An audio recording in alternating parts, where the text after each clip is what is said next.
And the command to start engines has just been given here at Rockingham as we get ready to go. They will have a few warm-up laps before they go green, though. This is Bob Jenkins along with Larry Newber here in the broadcast booth in the pit area, covering the activity there for us once again this week. The editor of Stock Car Racing Magazine, Dick Berggren. It's been a very interesting week for the people with the pit crews. Ordinarily, they work on their cars all week. However, last week when the rain came, NASCAR impounded all those cars, locked them up, told them nobody could touch the automobiles. This morning, 2 men from each car was allowed to come in, change the spark plugs in the car, start the engine up. If the tire was totally flat, they were allowed to refill it, add water to the radiator. That was all. So most of the competitors are planning to come in right away when the race starts. It's going to be a yellow flag situation. The fastest cars, the cars in the lead lap, are anticipated to come in first. They'll take on a set of tires, take on a load of fuel. It's going to be a real drag race out. It's going to shuffle the entire order of what's going on here. So it's going to be a pretty exciting start. Nobody really knows what's going to happen down here because this hasn't happened before, so we'll all watch it unfold together. And as we indicated, the weather is just beautiful this afternoon with bright sunshine, and I believe everybody that was here last week for the race is back again. 143 laps were completed last week when the rains came, and let's look at some of the highlights of the activity from last week. It rained during the morning time, and they had to start the race under a yellow and green condition to dry the track. But then Ricky Rudd, who started from the pole position for the 3rd time in as many races this year, jumped out into the lead. Here he is leading the number 75 car, driven by Neil Bonnet from Hueytown, Alabama. Ricky Rudd leads the other 35 starters down for the completion of lap number 1. Dale Earnhardt, driving car number 15, the Wrangler Ford, then jumped out into the lead. But then Dave Marcus had a problem. The engine let go in his car, and he flamed out, but drove the car to a safe stall on the backstretch. Dale Earnhardt, who earlier was the leader, then had a problem with losing control of that car up in turns 1 and 2, slams the outside retaining wall, bringing out another caution period. The skies began to darken as Dale Earnhardt moved the car into the pit area.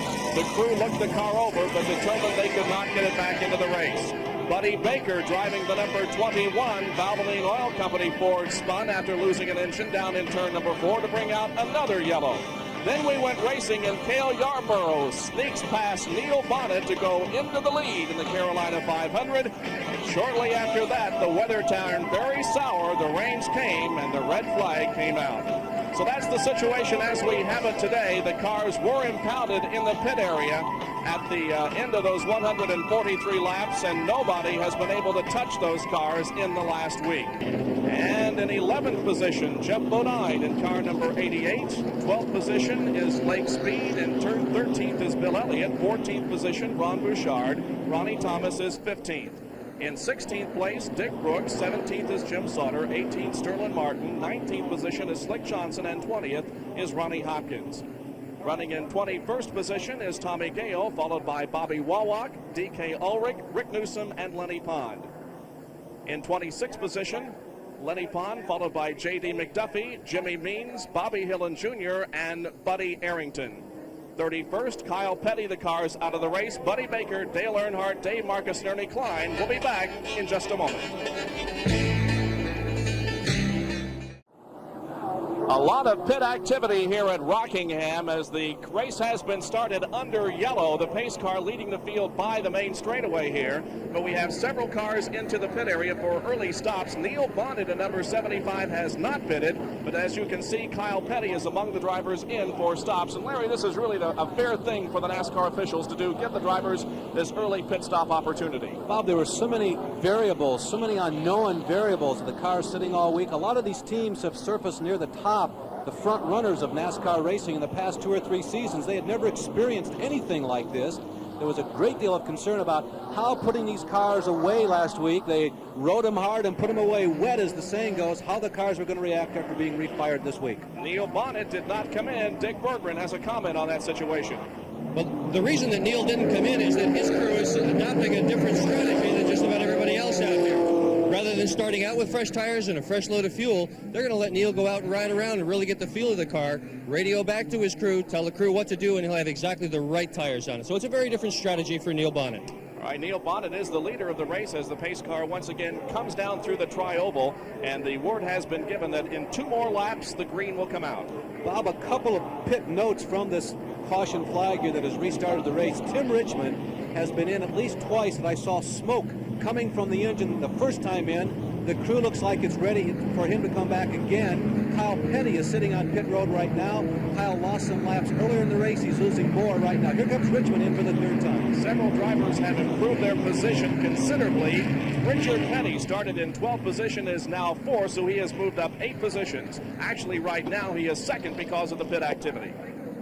There's Richard on the racetrack, a guy who has won here more often than anybody, although in the last 3 years, only Darrell Waltrip and Gale Yarborough have visited victory lane here at Rockingham. The question becomes, does the old guard continue to win here at Rockingham, or will the new guard, people like Rudd and Rutman, will they begin to assert themselves and maybe pick up their first victory at this racetrack?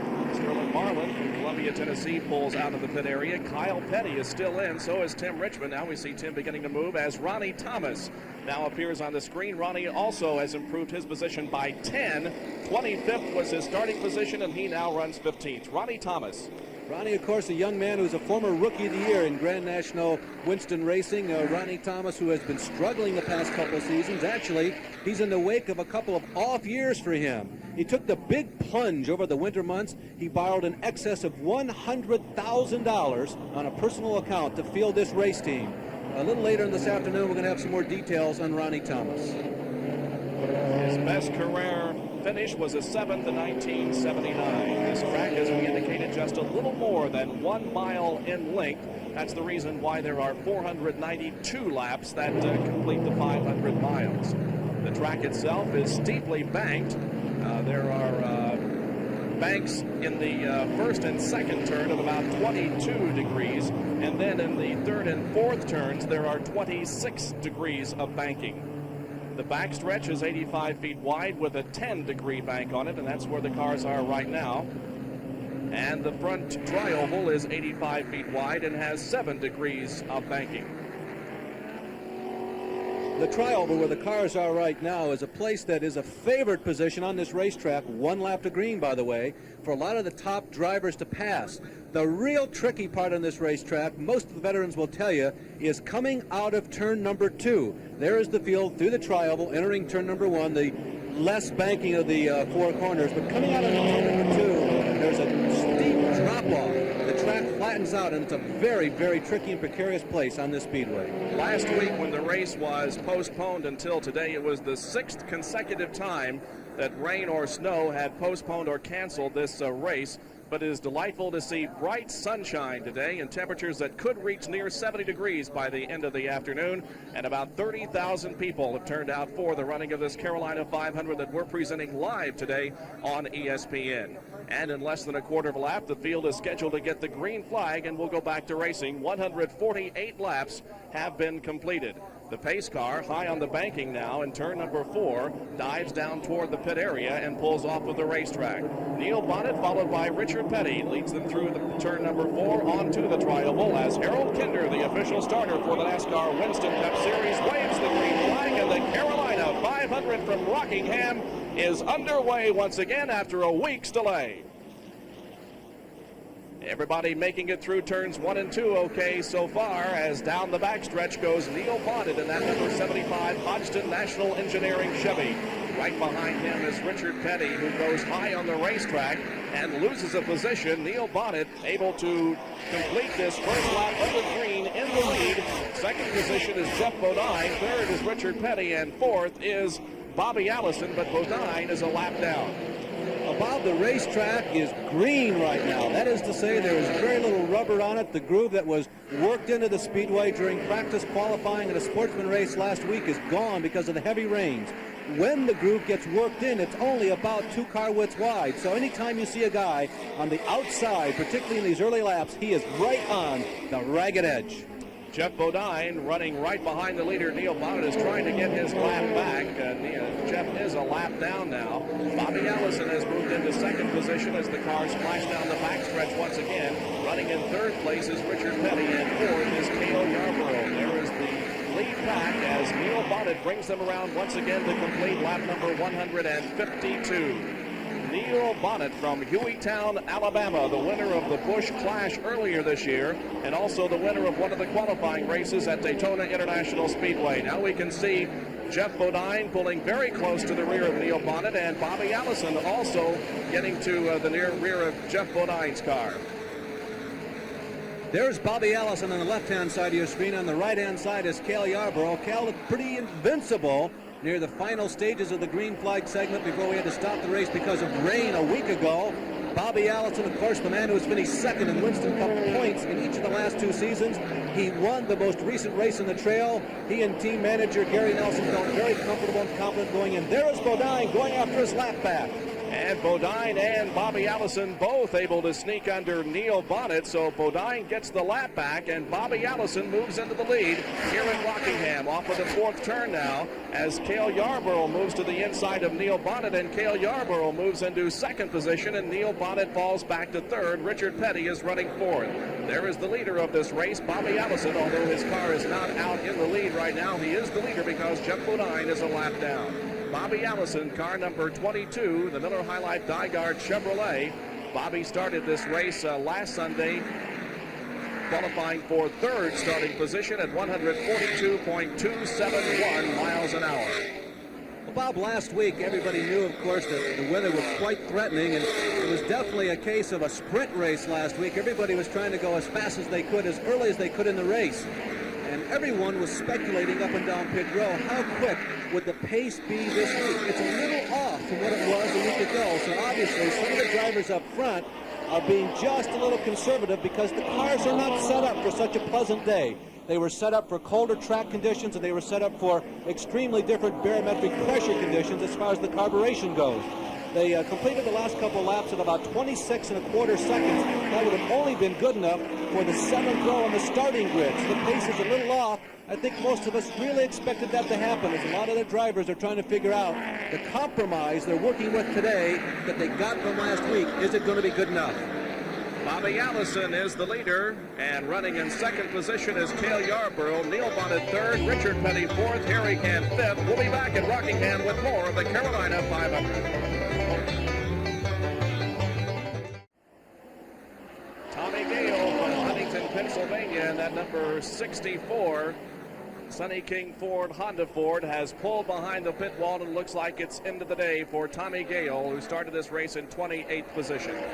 Well, the trucker from the Pittsburgh area, who in each of the last 2 seasons has won over $100,000 here in stock car racing. His best finish, by the way, a year ago was right here at Rockingham, but it's not going to be that way today. Out on the racetrack, the leader continues to be Bobby Allison. Running in 2nd position is Gale Yarborough, and 3rd place, this battle right here between Neil Bonnet and Richard Petty. Bonnet in the number 75, Petty in number 43. The 3rd car in line there, Bill Elliott, number 9. He is a lap down to the field. So in 3rd position right now, Neil Bonnet. Running in 4th is Richard Petty as they once again go off of the backstretch and into the 25-degree banking in turns 3 and 4. Bonnet, of course, with a brand new team for him this year. This is the Raymond team that Joe Rutman drove for last year. You'll recognize the colors if you are a Grand National fan from years gone by. Those, of course, are the very famous colors made famous by the Woods brothers. That's a car now that Warner Hodgson is involved in, and Neil Bonnet has moved to that team this year. It's a kind of a combination of 3 teams from a year ago. Close competition into turn number 1. There you see Bonnet leading Petty right through. Bonnet and that team has been very fast this year. If you had to go look at the 3 races to date, including this one, and pick a car that maybe was the king of speed, it'd either be Yarborough or Bonnet. And going into turn number 3, Richard Petty moves to the inside of Neil Bonnet and takes over 3rd position, at least momentarily. Richard Petty now moves into 3rd, and Neil Bonnet drops back to 4th. Bill Elliott at number 9 also able to get by Neil Bonnet, but remember, Bill Elliott is a lap down to the field. The leader continues to be Bobby Allison. Running in 2nd position, Gale Yarborough, and 3rd is Richard Petty. Here's a car slowing in turn number 1. That's J.D. McDuffie from Sanford, North Carolina, in the McDuffie Racing Pontiac. JD started this race in 30th position and is very slow down the backstretch. And there are pits not only here on the tri-oval in front of us, but also in the backstretch. And JD's pit is in the backstretch, and that's where he pulls his car right now, conferring with a member of his pit crew, J.D. McDuffie, into the pit area early in the Carolina 500. JD figures to be one of the next $1 million career winners on Grand National Racing on its trail. He had won over $900,000 coming into this season. A veteran of this type of racing. He's been around since the mid-1960s, and his best finish, like Tommy Gale's a year ago in 1982, was here at Rockingham when JD netted a 10. There is the interval between the first and second place car. Bobby Allison is the leader. Second place, Gale Yarborough. The distance is about 1 or 2 car lengths. The car there ahead of Bobby Allison continues to be Jeff Bodine, and he is that almost a lap down to the field. There is Bodine and Bobby Allison going down the backstretch. And Terry Labonte in car number 44 also doing well, as he is shown now in 5th position. Terry Labonte. Well, Bonnet has been lopping him off about a car a lap the last 4 or 5 laps. He's been in heavy traffic with Harry Gant, whom you see right behind him. Joe Rutman right up along the wall on the inside, going around Darrell Waltrip right now. Bouchard is also in that group. There's Bobby Allison trailing Jeff Bodine, as well as Yarborough, and Yarborough has gotten by Allison. And so a new leader in the race, Gale Yarborough, moves in front with Bobby Allison now running second, but neither of those cars able to get by Jeff Bodine in the number 88 a lap down to the field. Bobby Allison is now second to Gale Yarborough, who was looking very good when the rains came last Sunday and the race was halted at 143 laps. There is Gale Yarborough. He, of course, hails from Timmonsville, South Carolina, in the Hardee's Chevrolet. Well, Yarborough's a veteran driver. What we understand from our spotters is that trio right there was lapping simultaneously Bobby Hillen and Sterling Marlin, 2 of the rookies in Grand National Racing this year.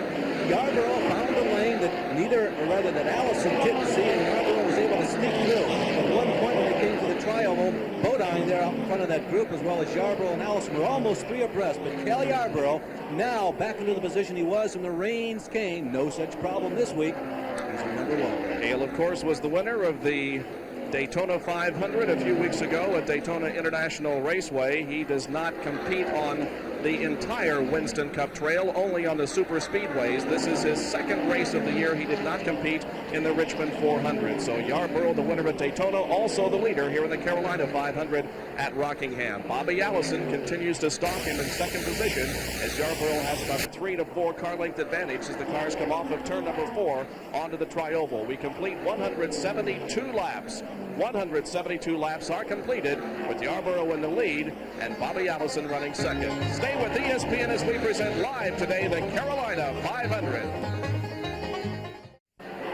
We are at Rockingham, North Carolina for the Warner Hodgson Carolina 500, where Gale Yarborough is the leader. Let's go to Dick Bergman in the pit area. And I'm with Butch Mock of Neil Bonnet's crew. Butch, what's wrong with the car? Well, we're just waiting for a caution. Our next time we're going to want 4 new tires. We're running on the tires that we ran last week, and Neil says I feel like they're real hard. Trouble in turn number 4. We have several cars involved in an accident in turns 3 and 4. Joe Rutman among those involved, and Larry Bouchard was also. Rutman, Bouchard, and Gant have been battling tooth and nail with Terry Labonte for quite some time. They had all been running right at the very edge, the very lip of that 2 car length width lane we talked about. Harry Gant coming through the tri-oval back under power on his own. Harry perhaps spinning to miss, although there was no damage in the right front. But the 4 of them have really been going at it. They have been doing more than jousting. They have been trading paint for quite some time, and finally it came apart as they entered turn number 3. And so Harry Gant is able to get back underway and will obviously be pulling into the pits for a stop as we replay what happened up in turns 3 and 4 just a few seconds ago. Well, there is Bonnet entering the corner, followed by Rutman. Rutman losing an engine, apparently. You see smoke coming from underneath Joe's car. Joe getting on oil from the blown engine. We speculate the car going out of control, not driver error. He goes up to the high side, smacks the outside retaining wall, almost getting upside down. Very reminiscent of what happened at Daytona earlier this year. Gant, Labonte, and Bouchard right behind, nowhere to go. So Joe Rutman bangs the wall very hard up in turn 3. There is Harry Gant's spinning car, and Harry, as we indicated, able to bring the car back under control and continue to the pit area, and several other cars scramble to avoid the melee. So the caution comes out here at Rockingham, and all the leaders have made pit stops. There is the car of Joe Rutman as he climbs out of the car, apparently okay. The leader, Gale Yarborough, is exiting the pit area. He's back out on the racetrack. We have run 179 laps at Rockingham. Back in just a moment.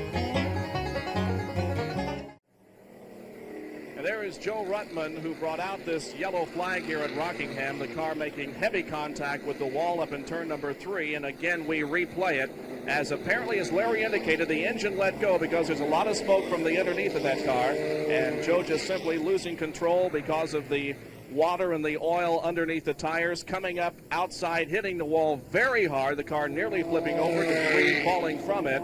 But luckily, we see Joe walking around and apparently uninjured in that crash. Bob, one of the crew chiefs that we spoke with this morning about what would the potential pitfalls be for today was Buddy Parrott. And ironically enough, Parrott was one who was most concerned about what might happen to the engines. Here is Dick Berggren in the pit area with Joe Rutman. Joe, what happened to the car out there? Really, Dick, I'm not really dead sure. Going down the backstretch, it just seemed like the back end 4 or 3 just started coming around, and at this moment, I'm still not sure what took place. Just seemed like the back end started around, and the first thing I knew, I was heading for the wall. So I'm not sure exactly what took place. You got way up in the air. Could you feel that? I'm obviously hanging on extremely tight. I knew I was going to take a ride. There's no question about it. But you just prepare yourself for a tremendous impact because you know it's coming. But what the car does, I'm just hanging on. You're all right, Joe. I banged my ankle just a little bit. Other than that, it's just my feelings. It's all hurt. The yellow flag back out of Rockingham because of the accident involving Joe Rutman up in turns 3 and 4. Joe is okay, but there was a lot of debris on the racetrack, and the crews are cleaning it up right now. There's Jeff Bodine, the driver of car number 88, and we saw that car run by Bobby Allison, or at least this color and number combination last year.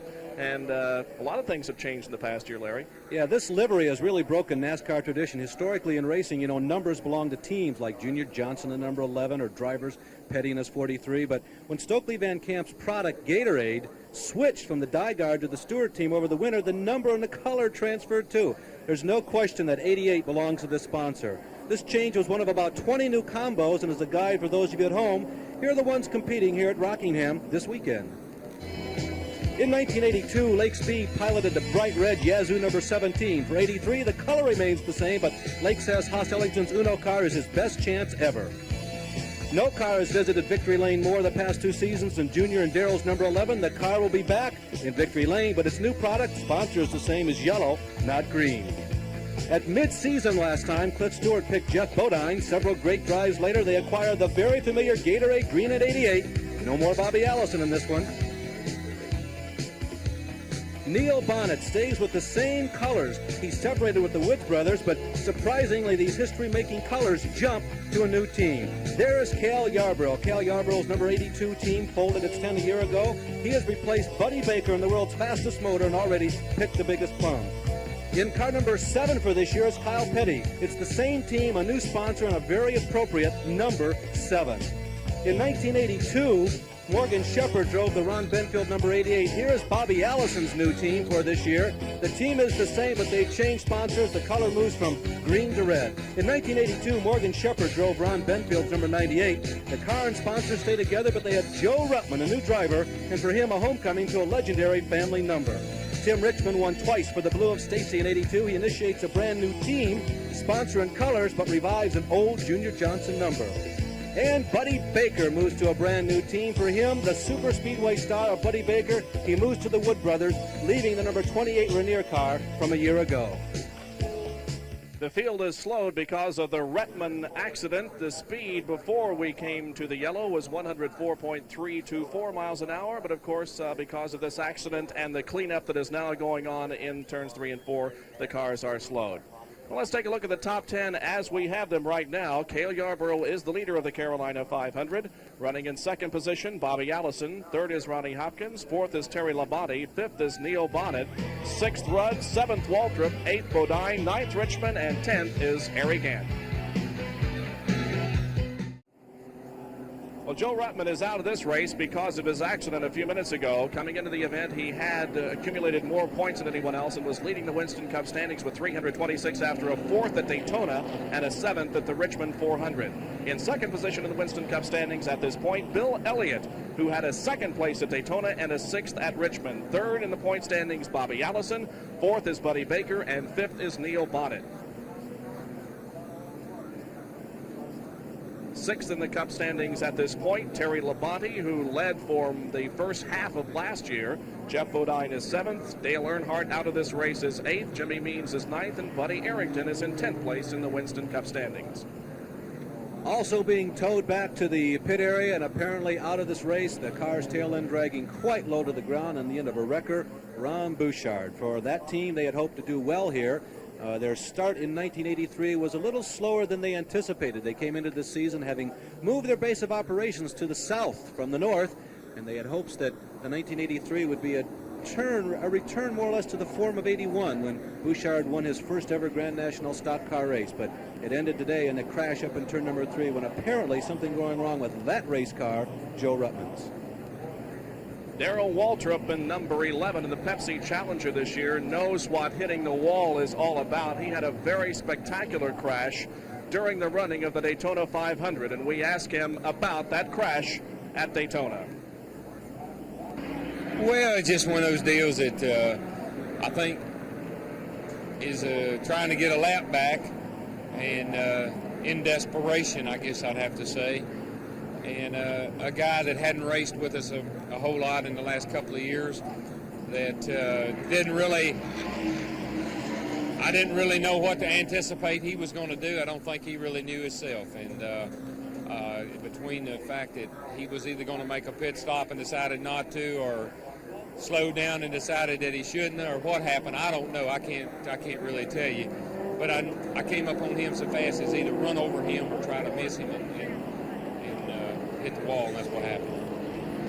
Darrell Waltrip finished 36th in that Daytona 500. At Richmond, he was 29th. So the early part of 1983 has not been a good year for Darrell Waltrip. Let's go down to the pit area once again, and Dick Bergeron. Jeff Bodine's pit is a very happy place right now. He has made up the lap. His crew chief, Darrell Bryan, says he is really flying. They are in the lead lap now, and they're very excited about their chances here this afternoon. So Jeff Bodine in the number 88, who was earlier a lap down, now goes back onto the lead lap. We'll be seeing him try to move up through cars. He was running very well out there before we had this yellow. Two other people to watch. Remember, Labonte was running very quickly during the last green flag, and supposedly Neil Bonnet and crew were going to make some changes that they hope will return them to the form of a week ago when they were running right up front with Yarborough. So Labonte, Yarborough, and Bodine, people to watch. As the cars move through turn number 4 and lap 190 clicks off, we will go back to racing. The pace car has pulled into the pit area, and Gale Yarborough leads them down through the tri-oval, and they begin to accelerate once again. The green comes out, back to racing at Rockingham.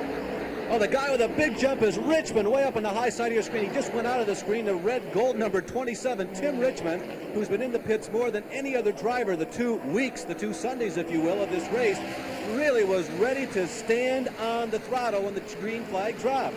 You noticed before the green came out, actually coming off the turn number 4, Tim began to accelerate and move high on the racetrack. Tim Richmond trying to move up here, coming off the 4th turn onto the tri-oval. But Gale Yarborough continues to be our leader. Running in second position is Bobby Allison. Third place belongs to Richard Petty. In fourth is Terry Labonte. And in fifth position now is Neil Bonnet. There is Richmond diving underneath Richard Petty as they head into turn number 3. Labonte leads Bonnet right there. It's Labonte, Bonnet, Richard Petty, and Tim Richmond. Those guys running in 3rd through 6th position as Yarborough and Allison continue to lead this race. That's a group of cars that's been together. Remember, Bouchard and Rutman were also in that group, and they've been together for about 30 very furiously paced green flag laps now. Number 44 car driven by Terry Labonte from Trinity, North Carolina. That's the Budweiser Chevy. Right behind him, the 75 of Neil Bonnet.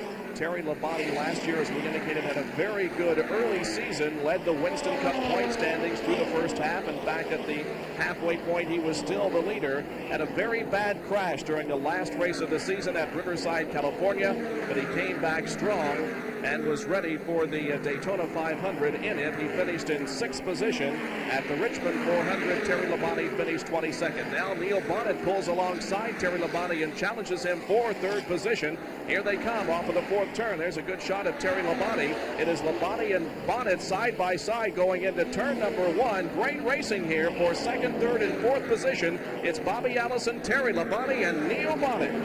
Labonte, the quiet one off of the racetrack, but on the racetrack, he makes a lot of noise. You saw Terry get up in that 2nd lane, and it's very difficult to gain ground up there. It allowed not only Bonnet to slip by underneath, but it also allowed Bobby Allison a little bit of breathing room. As Bobby Allison holds on to a 2nd position, notice that Yarborough's out of the picture. He's built up a fairly comfortable lead. It looks like easy sailing for Gale Yarborough. He is midway down the backstretch while the other cars are just coming off of turn number 2. There is Gale Yarborough right there, now in the middle of turn number 4, and the 28 Hardy Chevrolet coming off of the 4th turn through the tri-oval. Behind him is the number 2 car driven by Mark Barton, but Mark is not on the lead lap. And the distance is, I would say, 3 or 4 seconds between first place Gale Yarborough and second place now Neil Bonnet. Bonnet has moved into second place, and Bobby Allison falls back to third. I think the interesting thing is, as we look at Yarborough, is how Mark Martin has stayed up with Yarborough. Mark Martin, there he is in the blue and yellow number 2. He's got about a 2-second lead on 2nd, 3rd, 4th, 5th place, and so on back. He's not exactly in Yarborough's draft. The draft is not that big of a factor here. It helps a little bit, but Mark Martin really hooked up as well as we have seen him all year. And it looks like that Bobby Allison may be slowing down out there, as Terry Labonte has gotten around Bobby also. So Bobby now back into 4th position. And Gale Yarborough has a 3.43 second lead on 2nd place Neil Bonnet. So here is Bobby Allison. We'll continue to watch that car to see whether or not he has problems with that car. The preliminary word from the pit crew may be a valve spring working loose on that car. We'll continue to watch it. Richard Petty is right behind Bobby Allison on the racetrack. Well, you know, we've commented a couple of times about the different conditions a week ago. There's the leader again, Gale Yarborough. Mark Martin right on the back porch. Again, picking up that story, or the potential story on Allison. The teams were very concerned about what this layover would, what effect it would have on the engines. There is Kyle Petty in the brand new colors for 1983. Word is he is running on 7 cylinders in that number 7 711 Pontiac. Is that true, Dick Berggren? What about it? Well, he's definitely got some problems with his car. All week long last week, he had a problem with his skip. In fact, they took the engine out of the car and brought it back to Randleman to try to fix it. It didn't get fixed, so this morning, when the yellow flag dropped, they brought the car in, and they took out 2 push rods from one of the cylinders. So basically, he started this race on only 7 cylinders. They thought it was better to start it on 7 than take a chance of blowing the engine, but obviously things are not working well. Kyle's daddy, Richard, is running in the top 5 now. Richard shown in 5th position in that familiar number 43 STP Pontiac. Richard from Randleman, North Carolina, started the race 12th, currently running in 5th place. There's Richard moving the car through turns 1 and 2. He is a 7-time Daytona winner. And Larry Newber had an opportunity to chat with Richard Petty before our activity began. And the conversation with Leslie. This is Larry Newber interviewing the guy on the screen, Richard Petty, number 43.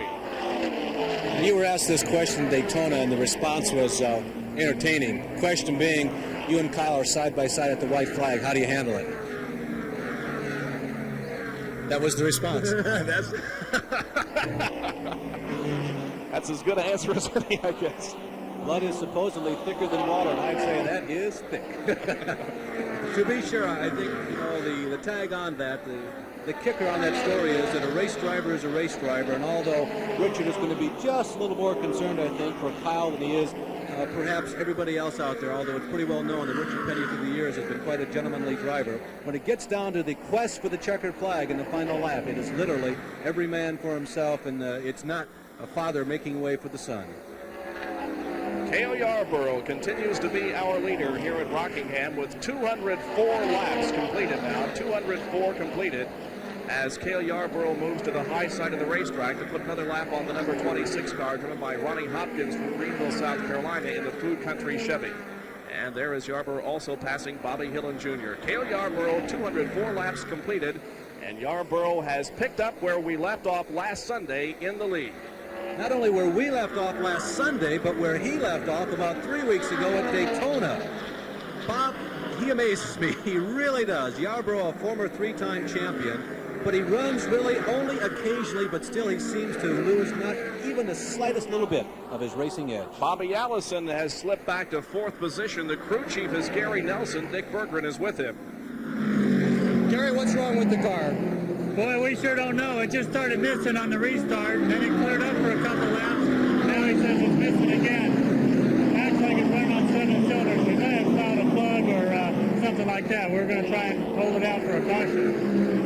Bobby Allison definitely got engine problems. They're going to try to fix it, however. There's Bobby on the backstretch, heading that car into turn number 3. Bobby Allison from Hueytown, Alabama, finished 9th in the Daytona 500 and was the winner of the Richmond 400 just a few weeks ago on the half mile at Richmond, Virginia. Right in front of him, Terry Labonte, as both of those cars go high on the racetrack to pass a back marker into turn number 2.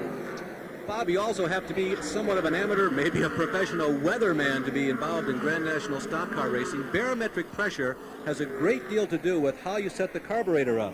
And a lot of the crew chiefs were concerned because the air pressure this week is 2 inches different, a clean 2 inches difference than it was a year ago, that it might cause some valve problems. Now, you cannot change the jets in enough time to make it a feasible act to perform during the running of the race. Sure, you can do it, but it takes about 5 minutes, and at this racetrack, you're talking maybe as many as 10 laps. Once again, the leader continues to be Gale Yarborough, who is running very, very smoothly out there on the racetrack. No problem so far off of the fourth turn onto the tri-oval, passing the car driven by Rick Newsom from Lake Wiley, South Carolina. Gale setting the car into turn number 1 again, and as you indicated, Larry, that car is like it's on rails out there on this high bank track, a track that Gale Yarborough likes very much. Jeff Bodine, whom we saw during the last long period of racing action, was racing out front every lap like it was the white flag lap. He was trying to get his lap back. He was rewarded. The God smiled upon Bodine. He's on the lead lap again. Right there is Labonte right behind him. Richard Petty is right in front of him. Mark Martin, and here again, also on the racetrack in that group of cars. There you see Bobby Allison going by. Mark Martin was running right up with Gale Yarborough for a while, but once Yarborough got some distance between himself and Martin as a result of going through slower traffic, Mark has slowed down considerably, and a lot of the other cars now on the lead lap are filing by Mark, as you see there, putting yet another lap on Mark Martin. Those guys are dueling for 5th, 6th, and 7th, who are putting that extra lap on Mark Martin. The driver originally out of Arkansas and a 2-time ASA champion. Formerly from Indiana, but has now moved down to the south. As a matter of fact, Mark making his home now in Charlotte, North Carolina. Well, we always hate to see the yellow come out for a very bad accident, but when there is accident, there is something that can be used. And all of the NASCAR officials and the track safety personnel, very qualified, of course, as far as education is concerned, but it also takes some equipment in some cases to cut a driver out of a car or whatever. Luckily, we have not seen a serious crash of that nature here at North Carolina this weekend, but the Joe Rutman crash could have been. Bob, in this racetrack, we set it up at the top of the show. It's been a tough racetrack and equipment. In the last week, during the running of the Sportsman race as well as practice for the Grand National race, we had 2 cars punch a hole in the fence here. Coming out of turn number 2, there is that 5th, 6th, 7th battle going through turn 1, the apex of 1 and 2. Coming out of turn 2, the track flattens out right there and has a tendency to throw the cars into the outside rail. And that's been the problem spot, the spot that's been really the danger area here at Rockingham in the last 8 days. Once again, the battle for 5th position here involving Richard Petty and Jeff Bodine. When there is a bad crash, we do have something to use, and ESPN presents a track back brought to you by Pepsi.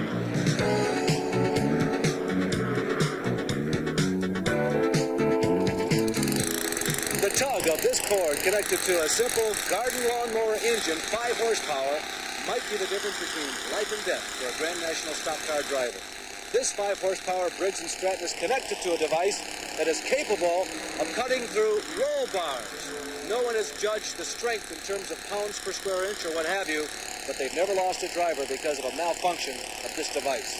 It's called the jaws of life. The green flag remains out at Rockingham. 212 laps have been completed. Gale Yarborough, the leader. Neil Bonnet second. Terry Labonte third. Allison fourth. Petty fifth. We'll be back in just a moment. It is a beautiful spring day here in the sand hills of southern North Carolina as we present live the Warner Hodgson Carolina 500. 210 laps completed. The average speed of the race has dropped off to 102.241 miles an hour. Leader of this event is Gale Yarborough. Second place is Neil Bonnet. Third belongs to Terry Labonte. Fourth, Bobby Allison. And fifth is Jeff Bonnet. In the race so far today, we have had only one yellow condition. That was because of an accident in turn number 3 involving Joe Rutman, who hit the wall very hard, but luckily Joe Rutman not injured. Let's go to the pit area. Dick Berggren, who's covering the activity for us there.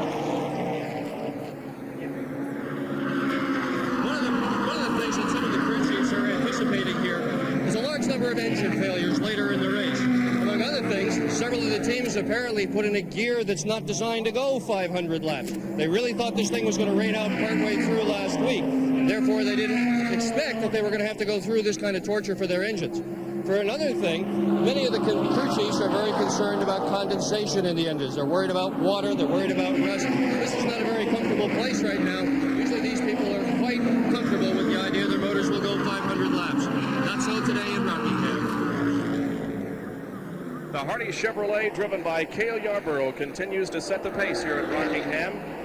And Gale Yarborough moves off of turn number 4 now. Meanwhile, the real battle for position involves 3rd, 4th, and 5th. And Terry Labonte up way high in the 4th turn as I thought we were going to have a yellow because of a car that was going very slowly on the track, but apparently not. Bob, I think it's Ronnie Thomas. There was smoke that came from Ronnie Thomas's car as he came through the tri-oval. There is Labonte. He was the first car in the scene. You can see Terry getting low squirrely, as is Bobby Allison. Both of them apparently finding some type of moisture in the racetrack, and both of them doing an excellent job of keeping out of the fence. I think it was Ronnie Thomas. Well, I did see a car that was smoking in the 4th turn, and apparently it dropped some oil, and those cars got into it, and a terrific job of driving there by Terry Labonte and Bobby Allison to keep their cars out of the wall. We might see a very high degree of attrition. Here's a close-up of Labonte with his brand new sponsor for this year, Mark Martin, staying right in the thick of things. We might see a very high rate of attrition. We have referred to that several times today, and the key point to keep in mind about that is how many of the favorites are going to be able to finish this race. Will we see a surprise winner? A surprise winner in Grand National Stock Car Racing comes few and far between. There are about 12 or 14 teams that are certainly potential winners every time out, and there are 3 or 4 teams that win the vast majority of the races. But a surprise winner, maybe Dave Marcus was the last real surprise winner. Some said it was Tim Richmond, who won both races at Riverside a year ago. But maybe today will be the time when a brand new face will grace victory lane. Terry Labonte has been so successful in Grand National Winston Cup racing, but that victory eludes him. So far this season, Terry Labonte has finished 6th at Daytona and 22nd at Richmond. And right now, Terry Labonte is shown 6th in the Winston Cup point standings. He formerly lived in Corpus Christi, Texas, now making his home in Trinity, North Carolina. Terry Labonte, who is 26 years of age. Labonte has had a tough day. It seems like he's been right in the middle of a lot of things today. This is kind of an important race for them. They got off to a little slower start than what they really wanted to in this year. And it looked like he was hooked up real well on a number of occasions already today, but he's been involved in several incidents. He was 6th in the Daytona 500 this year, 22nd in the Richmond 400 already. And of course, as we mentioned earlier, he was 3rd in the 82 point standings. And here is Richard Petty, who has managed to pass Bobby Allison and move into 4th place. So Petty now is in 4th, and Bobby Allison, continuing to have problems here, falls back to 5th place. And as we heard his crew chief, Gary Nelson, indicate just a few minutes ago, they would like to have a yellow so they can come in and see what is wrong with that car. There is Richard Petty, the driver of number 43, the familiar STP Pontiac, running now in 4th position as we have completed 229 laps. 492 will make up this Carolina 500. You know, I guess it's pretty well documented, and I know that Richard is tired of hearing about it, Bob, that last win. but it's almost become a subject, and everybody wants to know when was Richard's last win. I point out to you before I resurrect that subject that the man has won 195 times. They also say that Richard isn't capable of qualifying in the pole. Well, he happens to have more pole positions than any other driver in the history of Grand National Racing. But for the record, it was Michigan International in August of 1981. But the guy still had a phenomenal year last year. Even though he didn't win any races, he was in the top 4 in total dollars won for the 1982 season. He was an early out of the Daytona 500 earlier this year and was 8th at the Richmond 400. Terry Labonte in number 44 we have also been noticing as falling back in the last few laps. Perhaps something happened to that car when he hit the oil up there in turn 4. As a matter of fact, here he comes into the pit area right now. Terry Labonte is headed for the pit area, and Dick Berggren is in the Labonte pit. Preparing to do a tire change on Labonte's car. Jack under the left side of the car right now. Crew Chief Gale Inman checking over the right side tires. They've got the lug nuts off the left side tires right now. New tires going on. A full load of fuel. Tires are definitely one reason to make a car slow down. Sometimes one gets a little bit soft and it really fouls up the handling. But Labonte's out now with 2 brand new ones. Our Timex clock indicated the pit stop lasted 16.2 seconds for a change of rubber on the right side of the car. Terry Labonte moves up into the banking and on the track once again trying to reach racing speed. Well, he did lose a lap under that green flag pit stop. 6 times a year ago, Terry Labonte came home in the runner-up position. He's had 2 great seasons in a row, finishing 3rd and 4th in the points respectively. He was 8th back in 1980, so that wasn't a bad year either. In the 1982 season, though without a win, he was 5th in total dollars won with over $360,000 that year. Yarborough continuing to set the pace. The interval between the leader Yarborough and second place Neil Bonnet, as we continue to watch Terry Labonte now, is about a second and a half. A second and a half lead for Gale Yarborough over second position Neil Bonnet. 3rd, Jeff Bodine. 4th is Richard Petty. And 5th is Bobby Allison. Back at Rockingham in a moment. Each year, the National Association of Stock Car Racing awards a Rookie of the Year award, and last year the winner was Jeff Bodine. This year, the standings show Jim Sauter with 19 points in the Rookie of the Year standings. Sterling Martin also has 19, Ronnie Hopkins 10. Rick Baldwin, who crashed here last week, is in 4th place, and Bosco Lowe has 7 points and 4th in the standings for Rookie of the Year. One of those in contention, the driver of car number 17. He is from Columbia, Tennessee, drives the Hesco exhaust Pontiac. That is Sterling Martin. Which is it? Marlin, I should say. Which is it? Yeah, it's Marlin and it's Sterling, and the question is to G or not to G. Sterling says that you don't pronounce the G, you don't put the G on the driver's uniform, but his mother, Eula Fay, says, hey, son, that's what's on your birth certificate. So I think we're going to have an opportunity to have a little fun with Sterling Martin's first name for the 1983 racing season. If there was a pre-race favorite for the Rookie of the Year laurels this year, it probably would be Sterling. He's got a lot of experience at the Nashville racetrack in Nashville, Tennessee, a place that has graduated a number of people. People like Jimmy Means ran regularly there before he came to Grand National. Of course, Darrell Waltrip also. Now, Sterling started our race here this weekend, actually last weekend in 27th, and he had moved to 18th before the red flag. And we begin to see Darrell Waltrip make a move here. Waltrip in the number 11. Pepsi Chevrolet changed sponsorships this year, of course. Meanwhile, the pace continues to be set by Gale Yarborough. There are 8 cars still on the lead lap, being led by that car right there, driven by Gale Yarborough. Second place is now driven by Neil Bonnet, and 3rd is Jeff Bodine. Bodine doing a good job. He was a lap down when the green flag came out in this race, but has been able to make it up and move into 3rd place. So there is Gale Yarborough with a comfortable lead, or what appears to be a comfortable lead at this point, and the car working well for him.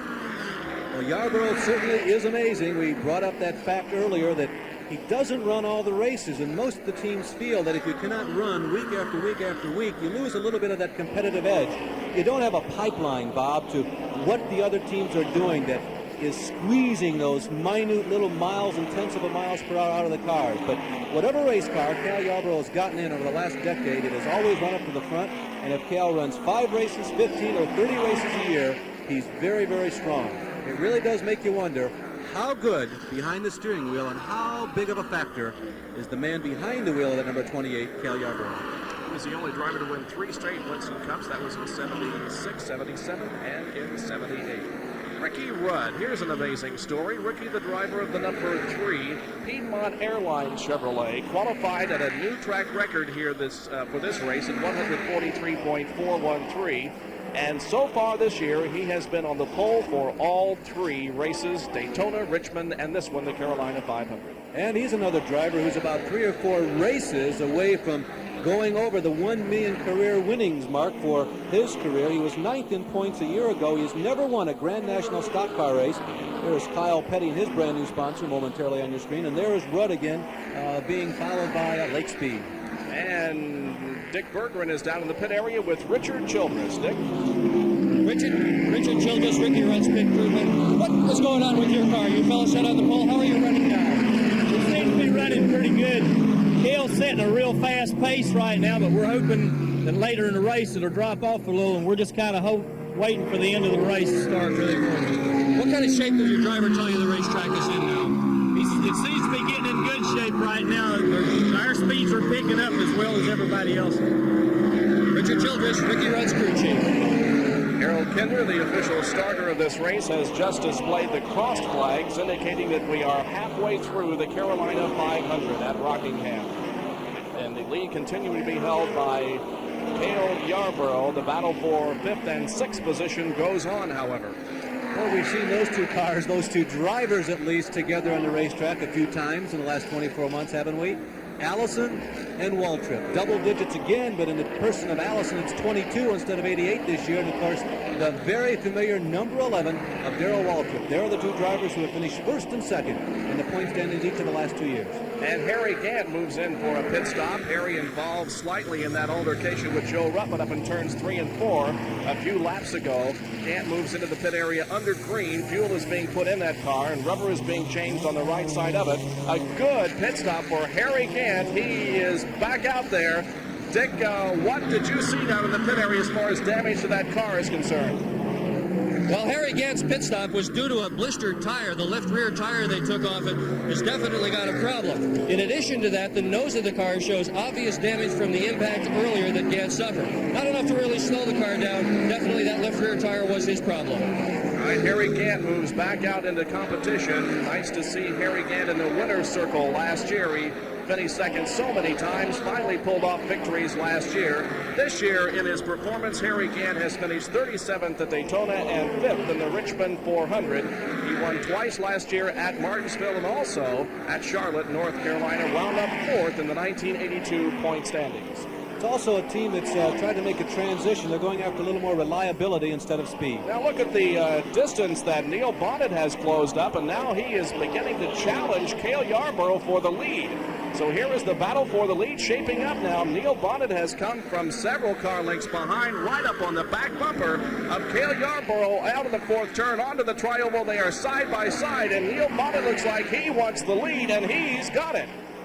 Neil Bonnet moves into the lead, passing Gale Yarborough right here in the tri-oval. Bonnet made it look very easy. As a matter of fact, I'd almost say too easy. Yarborough has either decided to get off of the pace, and it was theorized by at least one crew chief in the last 20 laps that maybe that was too fast of a pace. No, Yarborough's coming into the pits. And here comes the driver who was leading this race until just a few minutes ago, Gale Yarborough. He brings that number 28 Hardee's Chevrolet to a stop in his pit area, and the crew goes to work on the left side of the car. Looks like they're going to be changing rubber on the driver's side as fuel is also being poured in. We have the watch on him. It's going to be a quick stop. It's a 13.3-second pit stop. I don't think they changed both tires. Maybe they did, but it was a good stop for Gale Yarborough. Here come the leaders. It looks like he's going to go a lap down. Yarborough pulling out, going by on the banking. There goes Bonnet right there. Yarborough loses the lap. However, the leaders have not pitted yet, and if the green continues to be displayed here, they will have to come in, and that could tighten things up. Let's go down to Dick, who watched that Gale Yarborough pit stop. Well, Gale Yarborough's problem was also tires. He came in and changed the left side tires. They were also blistered, just as was the case earlier in Harry Gant's car. And that is the situation as we get a look at the blistered tire for Gale Yarborough. Yarborough's car that slowed him down and necessitated his most recent pit stop. I don't think we have mentioned the bear grease, or at least we haven't talked about it at any length here in this race. Bear grease is just like driveway sealer that's put on this track occasionally, and it creates very slick conditions at times. Now, the bear grease has not been applied recently. However, when the cars get out of what is commonly known as the racing groove here, they can have problems. Well, there is a panorama of first, second, and the one lap behind Yarborough. You just saw briefly on your screen Bodine. Bodine appears to be closing in on Neil Bonnet. Now back to the bear grease thing. It was applied to this racetrack because this speedway was very abrasive to the tires. Interval coming up, by the way, on first and second place. There goes Bodine. He crossed the line 2.1 seconds behind the leader, Bonnet. What the bear grease does, it actually develops what the drivers say feels like a dirt track racing groove as rubber begins to work its way into the racetrack. Sometimes you actually jump over what feels to be railroad tracks if you go from the lower groove to the higher groove. It's a very tricky phenomenon that occurs at this speedway, but the bear grease was necessary in this speedway because this track was eating tires before they began to apply it. 257 laps completed as ESPN presents live the Warner Hodgson Carolina 500 from Rockingham. There is the leader of the race in a car that's sponsored by Warner Hodgson, the National Engineering Chevrolet, driven by Neil Bonnet. He has 11 Winston Cup career wins, looking for number 12 here this afternoon. Running in second position is Jeff Bodine. Third place is Richard Petty. Running in fourth place at this time, Bobby Allison. And fifth is shown as number 27, driven by Tim Richmond. We'll be back with more in a moment.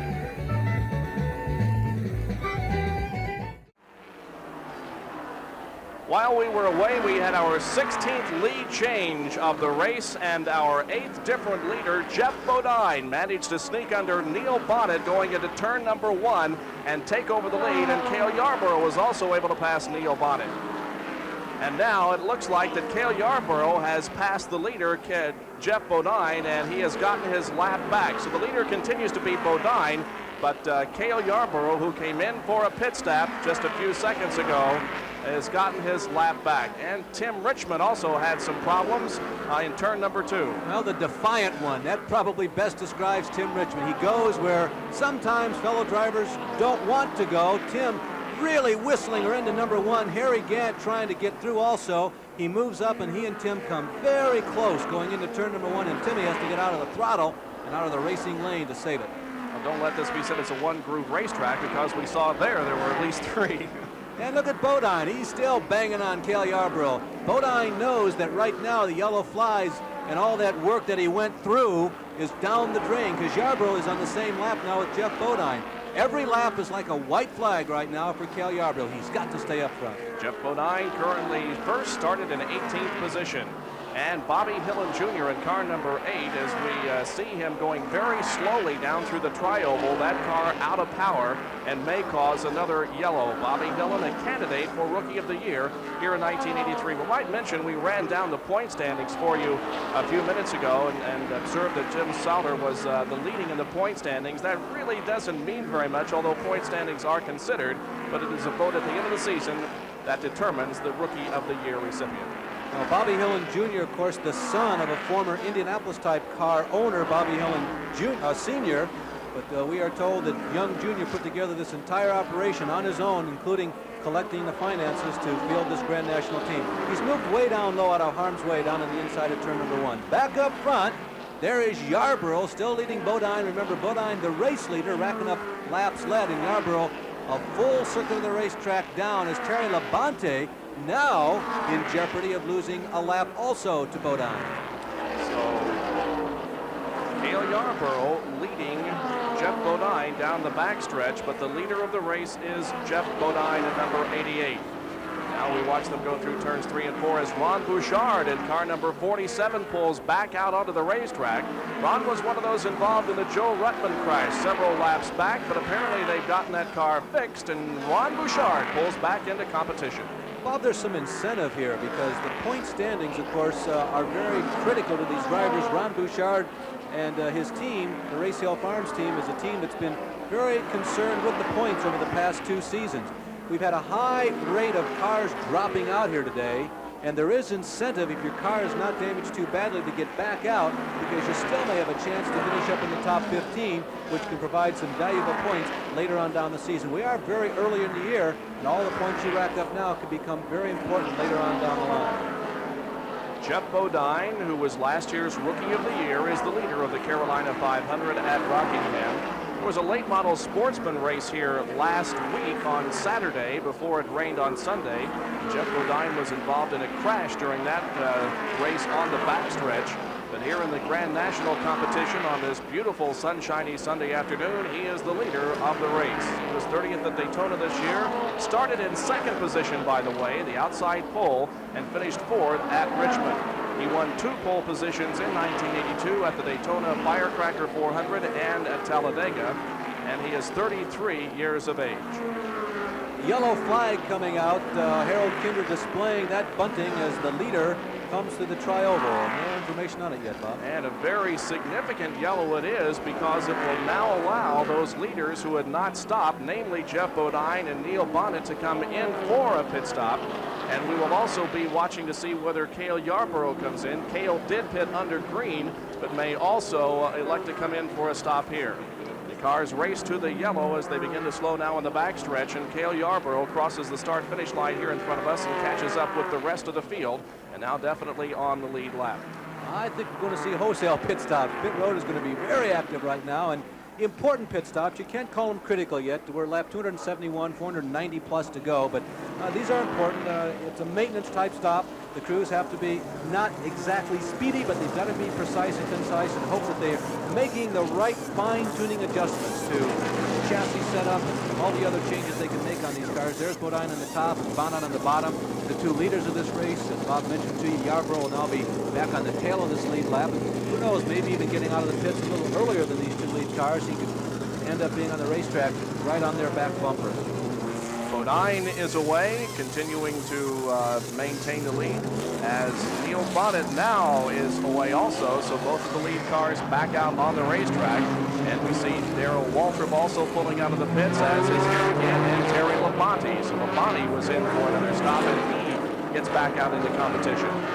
Labonte did slip 1 lap behind. Here's the man who was the leader momentarily. He was the last of the cars in the lead lap to come in for the pits. And now Bobby Allison will be pulling into the pits, and they perhaps will have an opportunity to check over this engine situation. There you can see the hood going up. Meanwhile, Gale Yarborough is also in for a stop as they're changing rubber on the right side of that car. So both of these crews working very hard on the respective automobiles. Bobby Allison and Gale Yarborough. The hood is up on that Allison car. He has been in now for 20 seconds. They put the hood back down, button it up, and now completing the job of changing the tires on the left side of the car as fuel continues to be poured in. It's a long stop for Bobby Allison, but remember, it is under yellow. Now the jack goes down, although Allison continuing to confer with members of his pit crew. And he now has been in for more than 40 seconds. Now he's away with a stop of almost 44 seconds. Still on the lead lap, Bob. So the field continues to be slowed under caution with 272 laps completed. This is the way they're running. The leader is Jeff Bodine. Second now shown as Darrell Waltrip. We'll be back. And just as we return, the green flag comes out. We're back to racing once again for the Warner Hodgson Carolina 500, the 3rd stop on the 1983 Winston Cup NASCAR circuit for this year. We will have several of them for you live here on ESPN. In this race, Jeff Bodine is the leader. Right behind him is Darrell Waltrip. 3rd place belongs to Neil Bonnet now. 4th place is Richard Petty. And 5th place is the number 27 of Tim Richmond. That's the way that the NASCAR scorers have them for us. Jeff Bodine in the number 88 Gatorade Pontiac. Jeff from Pleasant Garden, North Carolina, setting the pace, and Darrell Waltrip now is beginning to show his stuff in 2nd position. Whom did you say? I don't think we'd heard from him yet today, had we? There's the leader, Jeff Bodine. There is Darrell Waltrip in number 11 in 3rd place. Right behind him, Neil Bonnet, followed by the number 33 of Harry Gant, although Gant is off the pace.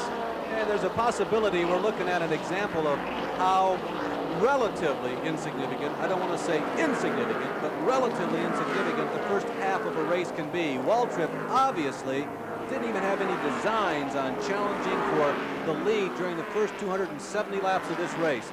And all of a sudden, after a mid-race caution flag, a relatively routine caution flag for a stalled car, there is Waltrip, where we have seen him so many times right up front. And Gale Yarborough, who was the leader of this race, is also beginning to pass, and he is now up to 5th position as he moves to the inside and goes around Tim Richmond. 216 laps to go in this race, and Gale Yarborough on the move once again, moving up into 5th place. Richmond, another of the drivers who has been able, through his savvy, to stay on the lead lap, although he doesn't appear to have nearly the horses that Yarborough and Bodine and Bonnet have shown. Those three guys appear to have had the fastest cars up to this point in the race, although Waltrip was right up there. There's Yarborough. Remember, Yarborough was a lap down just before the last caution, but he was leading the pack. He was blazing the trail for everybody else when the caution flew. He was able to make his lap up, and boy, he's just storming to the front, moving in on Bill Elliott and a familiar STP orange and petty blue number 43. Well, Bill Elliott is not on the lead lap, so we'll be seeing if Gale Yarborough can pass Bill Elliott, but the car right ahead of Elliott's number 9 is Richard Petty, and he is on the lead lap in 4th position right now. We continue to watch Gale Yarborough down the backstretch, still following that number 9 Melling Oil Pump Ford, driven by Bill Elliott from Dawsonville, Georgia. Well, here's an interesting theory for you as we look at Yarborough and the number 9 car of Elliott. Remember this car for the point standings later in the season. And look at the difference in handling here as Gale Yarborough is able to move to the inside of Tim Richmond and pass him in the 3rd turn. Well, Richmond not quite hooked up properly as far as the chassis go. You saw the car get a little out of shape first, and it cost him some RPMs and some speed, and it made passing very easy for Gale Yarborough. 107.634 miles an hour, the average at the end of 260 laps. We have now completed 281. That average will go down just a little because we have had a caution period since that 160th lap.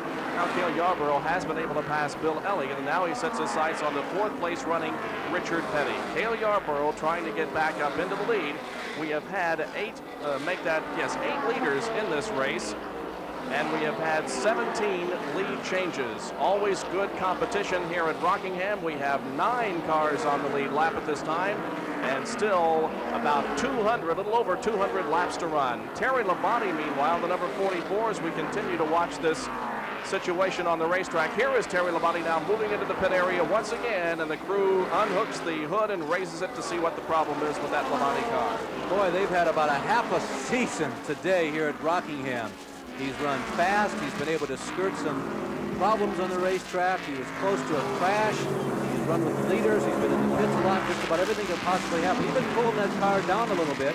Perhaps a little bit of an overheating problem as they're dousing the front radiator area of the number 44 machine of Labonte. The very picturesque sandhills of southern North Carolina is our location. Rockingham, actually, we're about 20 miles north of Rockingham at North Carolina Motor Speedway, a racetrack that is just a little more than 1 mile in length for the Carolina 500. One of 2 races that will be run here this year.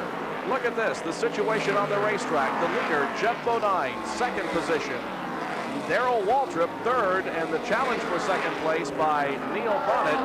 And running in 4th position is Richard Petty. Now the 4th car in this string here is Harry Cann, and he is not on the lead lap. There's the leader, the number 88 Pontiac, driven by Jeff Bodine down the backstretch.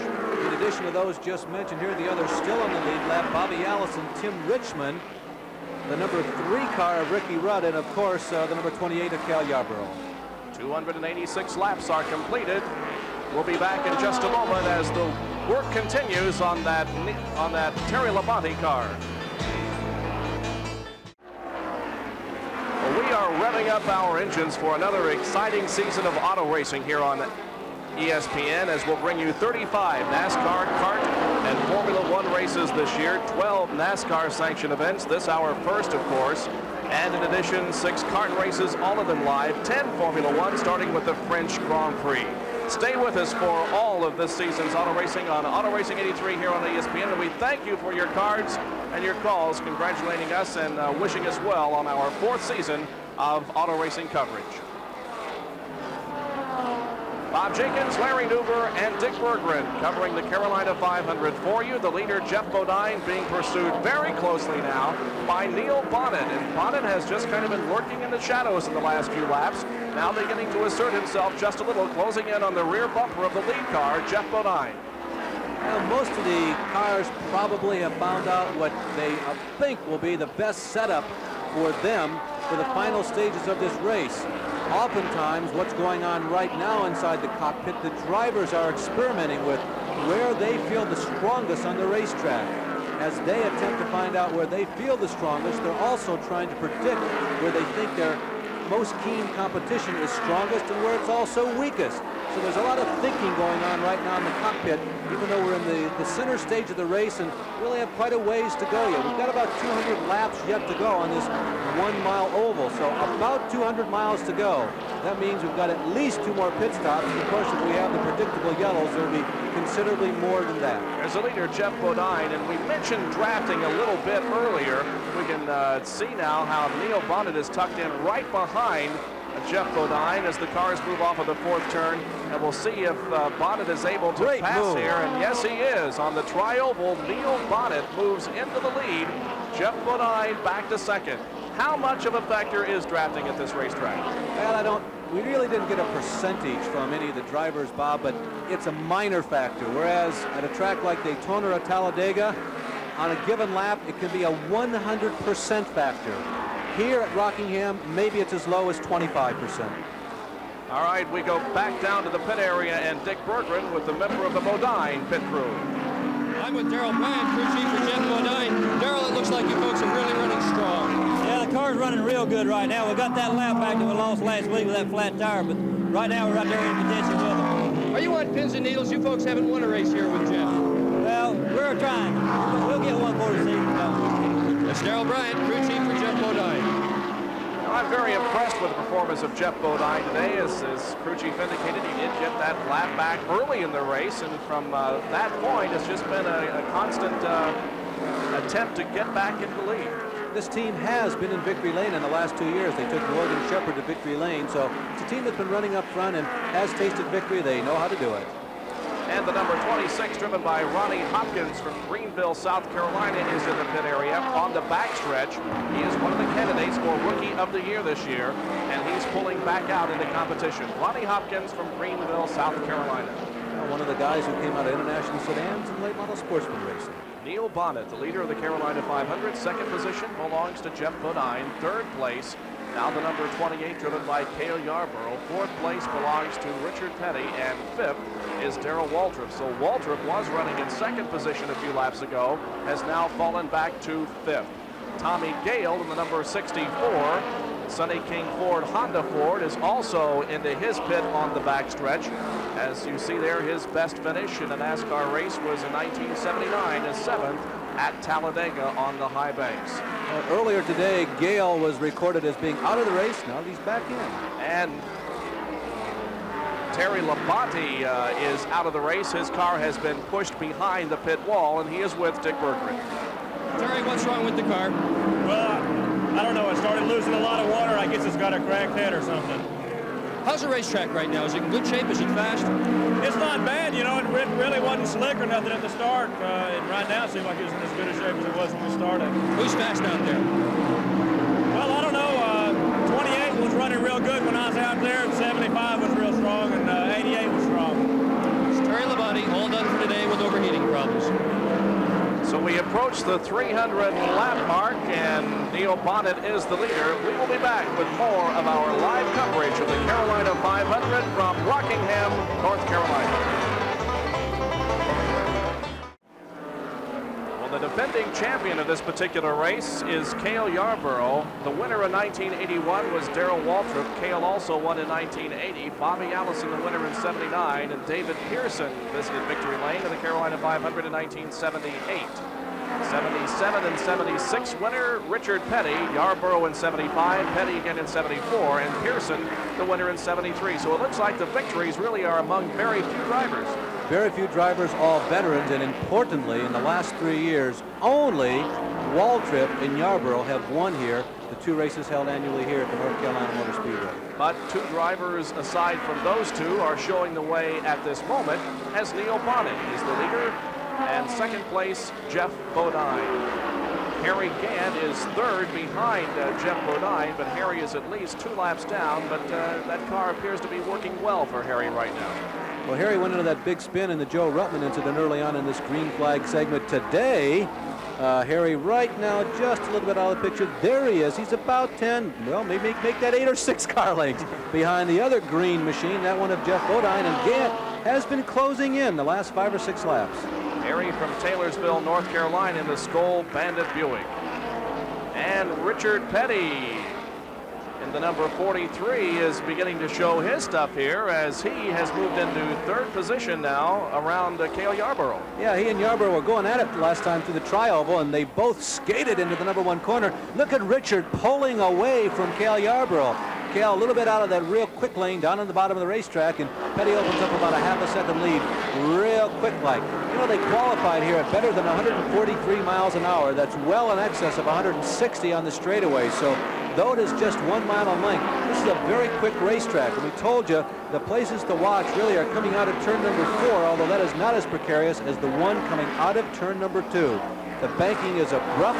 If you don't hit it just right, when the car slams back down into the flatter part of the racetrack, you can lose control very easily. There are 2 of the real veterans of this sport. Richard Petty going by, followed by Gale Yarborough. And right behind Yarborough, I think they got a glimpse of young Bill Elliott, who is a lap down, but certainly still in the hunt. If we have a lot of strange things happen in the last 150 laps of this race, and they certainly could. So we'll see if that car, Richard Petty, can now move in on Jeff Bodine, who is running second. Meanwhile, the number 9 of Bill Elliott continuing to run right behind Gale Yarborough. Bill Elliott and the Elliott brothers, the new Woods brothers of the 1980s. They won the pit stop contest, the year-long contest last year. It was worth an additional $25,000 to them as they headed into the 1983 season. One of the younger teams, but certainly one of the teams that has enjoyed success. It's been a consistent top 10 team and driver just about every time they're out. We began to comment earlier, there are those who feel that the number 9 car there on your screen, trailing Gale Yarborough, could well be a significant factor in the points for this year. Not just a factor, but maybe a threat for the championship. Well, let's see what Richard Petty's crew thinks about his performance to date. Here is Dick Berggren. Your car seems to be running awfully strong right now.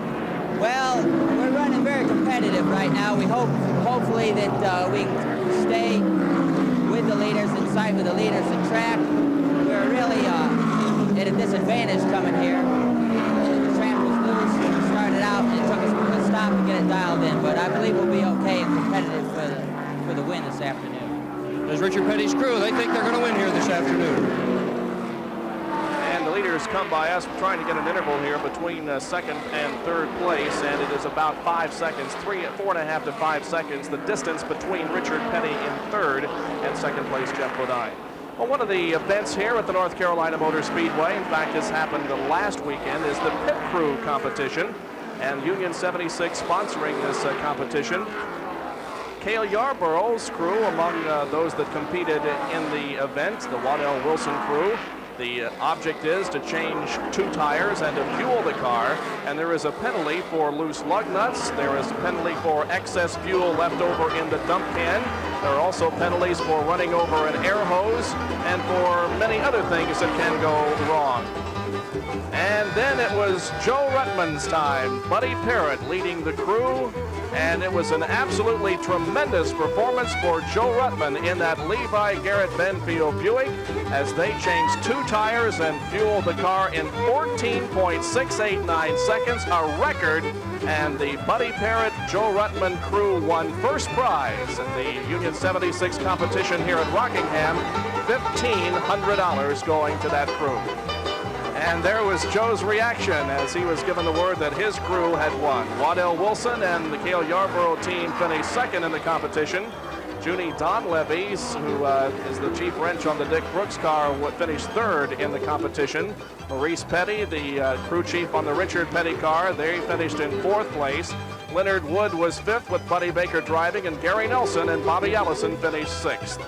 Back in Rockingham with more in just a moment.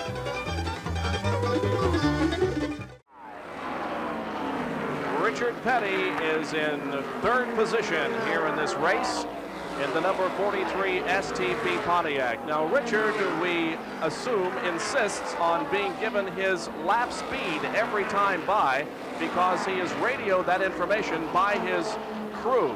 We'll listen in on the conversation as Richard crosses the start-finish line. 26, 40, 26, 40.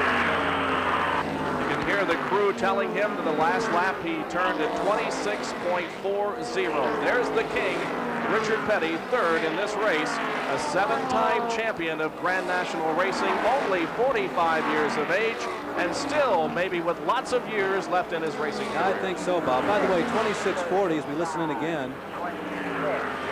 35. So he picked it up by quite a bit there on that second lap, 26:35. That's an average speed of just about 139 miles per hour. Richard qualified at 141 miles an hour, so I would suggest that's a pretty comfortable speed for them to be racing, particularly on a racetrack where drafting does not give you those extra miles per hour that you expect during the racing action on the big speedways. Still pretty much a 1-2 race out there for the lead. The leader, Neil Bonnet, number 75, with 170 laps to go. And in second position is Jeff Bodine in car number 88. Here the leaders come off of turn number 4 onto the tri-oval. 10 degrees of banking here. Another lap clicked off. That's 321 completed. Bonnet and Bodine running first and second. Neil Bonnet, who was so strong down in Daytona, he tasted victory lane and the champagne that goes with it down there. They've started this year out, coming out of the starting blocks with a great deal of speed. This team was a question mark before the 1983 season began, but I think they've eliminated any of those question marks. He ended up finishing 22nd in the 500 despite a strong showing. He won the Busch class as well as his Uno 125 qualifier. Even found time to come home third in the Goodies 300 for the Sportsman Racing, and he was third at Richmond. I mentioned to you a little earlier he has won 11 times, and he looks tough in 1983. Average speed at the end of 310 laps, 110.192 miles an hour. Now we begin to wonder, Bob. We look at the scoreboard and see that we've got 320 laps down, about 170 to go. We're getting down in the last third of this race. You wonder who is strong. Bonnet looks tough. Yarborough's looked tough. Bodine has looked tough. Is Petty waiting in the bushes, or not? It could be any one of those drivers, or it could be someone else. Well, a new feature here on ESPN, and it will be a regular feature on all of our NASCAR races that we bring you this year. We present an STP pit stop.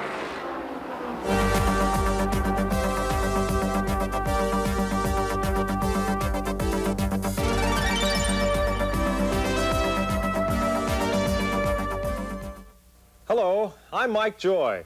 I'm talking with seven-time NASCAR Winston Cup champion Richard Petty about the frantic action of a Grand National pit stop. Richard, it all happened so fast during the race, it's kind of hard to follow. Here you are coming into the pits for your pit stops.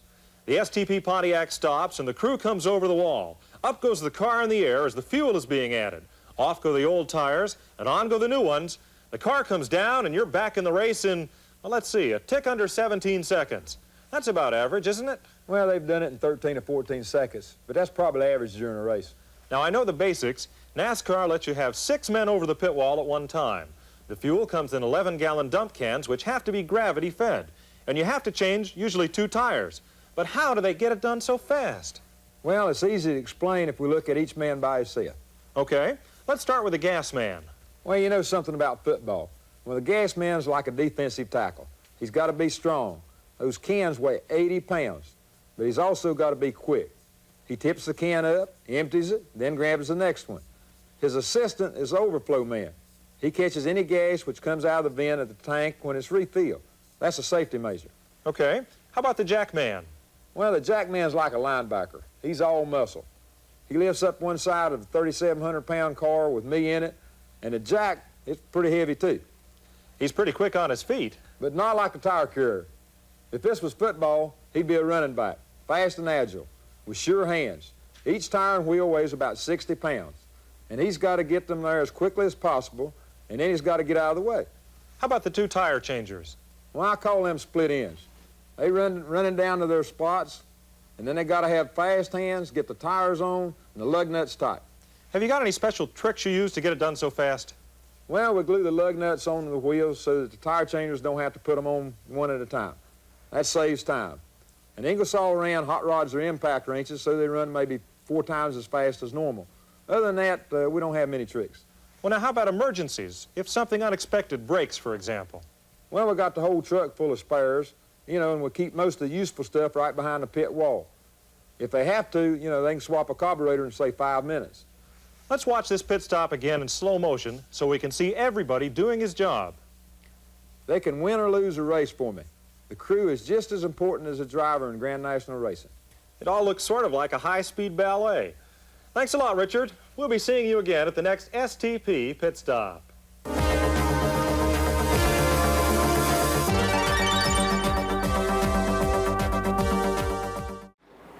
The big crowd has shown up again at North Carolina Motor Speedway. The attendance given us 37,231. That's even more than was estimated last week when we had rain that halted this race after 143 laps. Well, the race record here in Rockingham is held by Bobby Allison. It was set on March 4th of 1979 at 121.727 miles an hour. In this race here this afternoon, this is the way they stack up.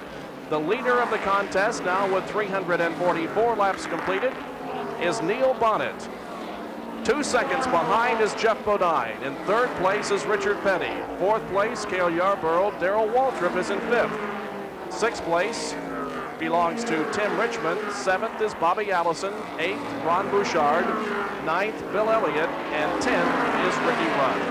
I think they snuck a ringer in on us there, Bob, with Bouchard, but Ronnie Bouchard is running with the top 10 cars, although remember that Ronnie was involved in that Joe Rutman incident early on in the race and lost several laps. There is the leader, Neil Bonnet. Let's go back down to the pit area and Dick Berggren. And then with Butch Mock in the pit area, Neil Bonnet's car. Butch, what's the fuel strategy from here? Well, we're going to make at least one more stop. We can run about 100 laps on gas. One more stop for sure. Yeah, one and maybe a little bit more after that. Depends on the caution flag. Butch Mock says the fuel strategy will depend on the caution flags. Well, Neil Bonnet in that Chevrolet looking good here. He qualified at 142.337 miles an hour, and that was for second starting position, and right now he's the leader. Back time at 492 laps in this race. You heard just Butch Mock say they go 100 laps in a tank. And this is the battle for fifth and sixth position. It involves Bobby Allison and Darrell Waltrip onto the tri-oval. Bobby Allison led this race earlier, and you can see them sneaking up on Gale Yarborough among others. Fifth and sixth position battle, Bobby Allison in the number 22, Miller High Life Dyguard Chevrolet, and Darrell Waltrip, who is sixth, in the number 11 Pepsi Chevrolet. And they just eclipsed the man who turned in the second most number of completed laps a year ago, Buddy Arrington. Yes, believe it or not, there goes Buddy, that blue car, the Petty blue on the inside, and the Chrysler product. He was second only to Waltrip last year, total number of laps turned in on the racetrack. 349 laps have been completed. 492 will make up this race. As we continue to follow this fifth and sixth position race between Bobby Allison and Darrell Waltrip.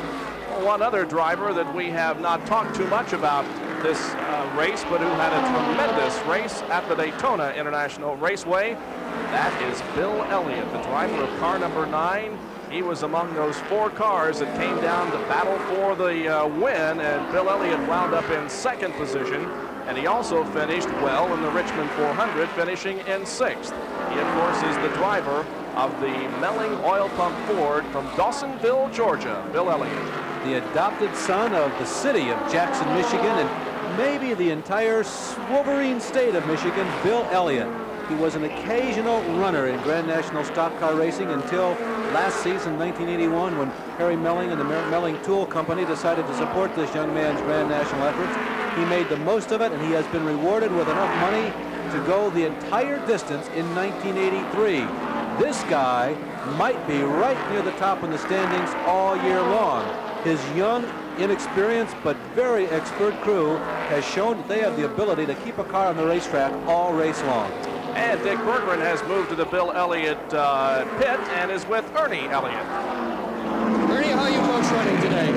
Well, right now we're still a lap down. So first of all, we got to worry about getting our lap back. We feel like we're running good enough. Let's get our lap back. Why did you decide to not run the new Thunderbird here today? Pardon? Why did you decide to not run the new Thunderbird today? Well, aerodynamically, it's really of no advantage here. It'll work better on the super speedways than it will here. Plus, we've only got 183 cars, so.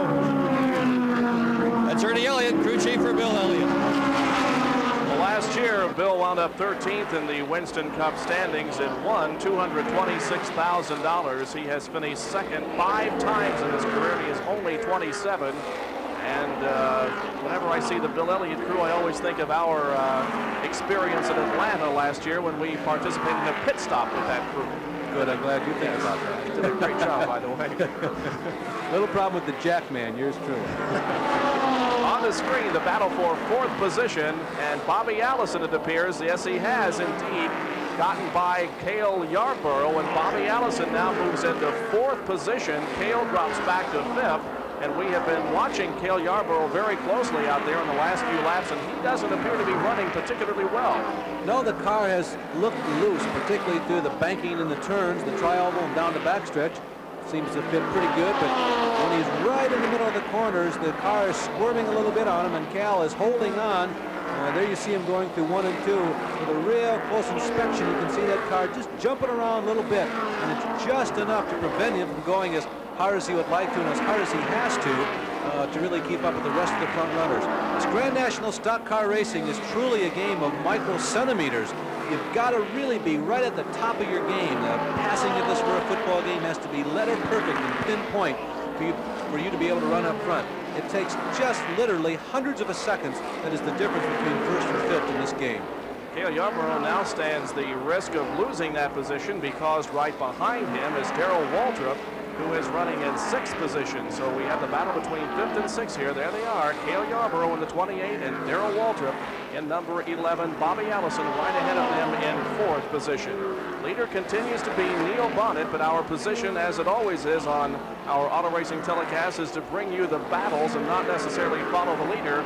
The leader, Neil Bonnet, with a relatively comfortable lead. 2nd place belonging to Jeff Bodine. There's the leader, Neil Bonnet. Jeff Bodine is in 2nd position.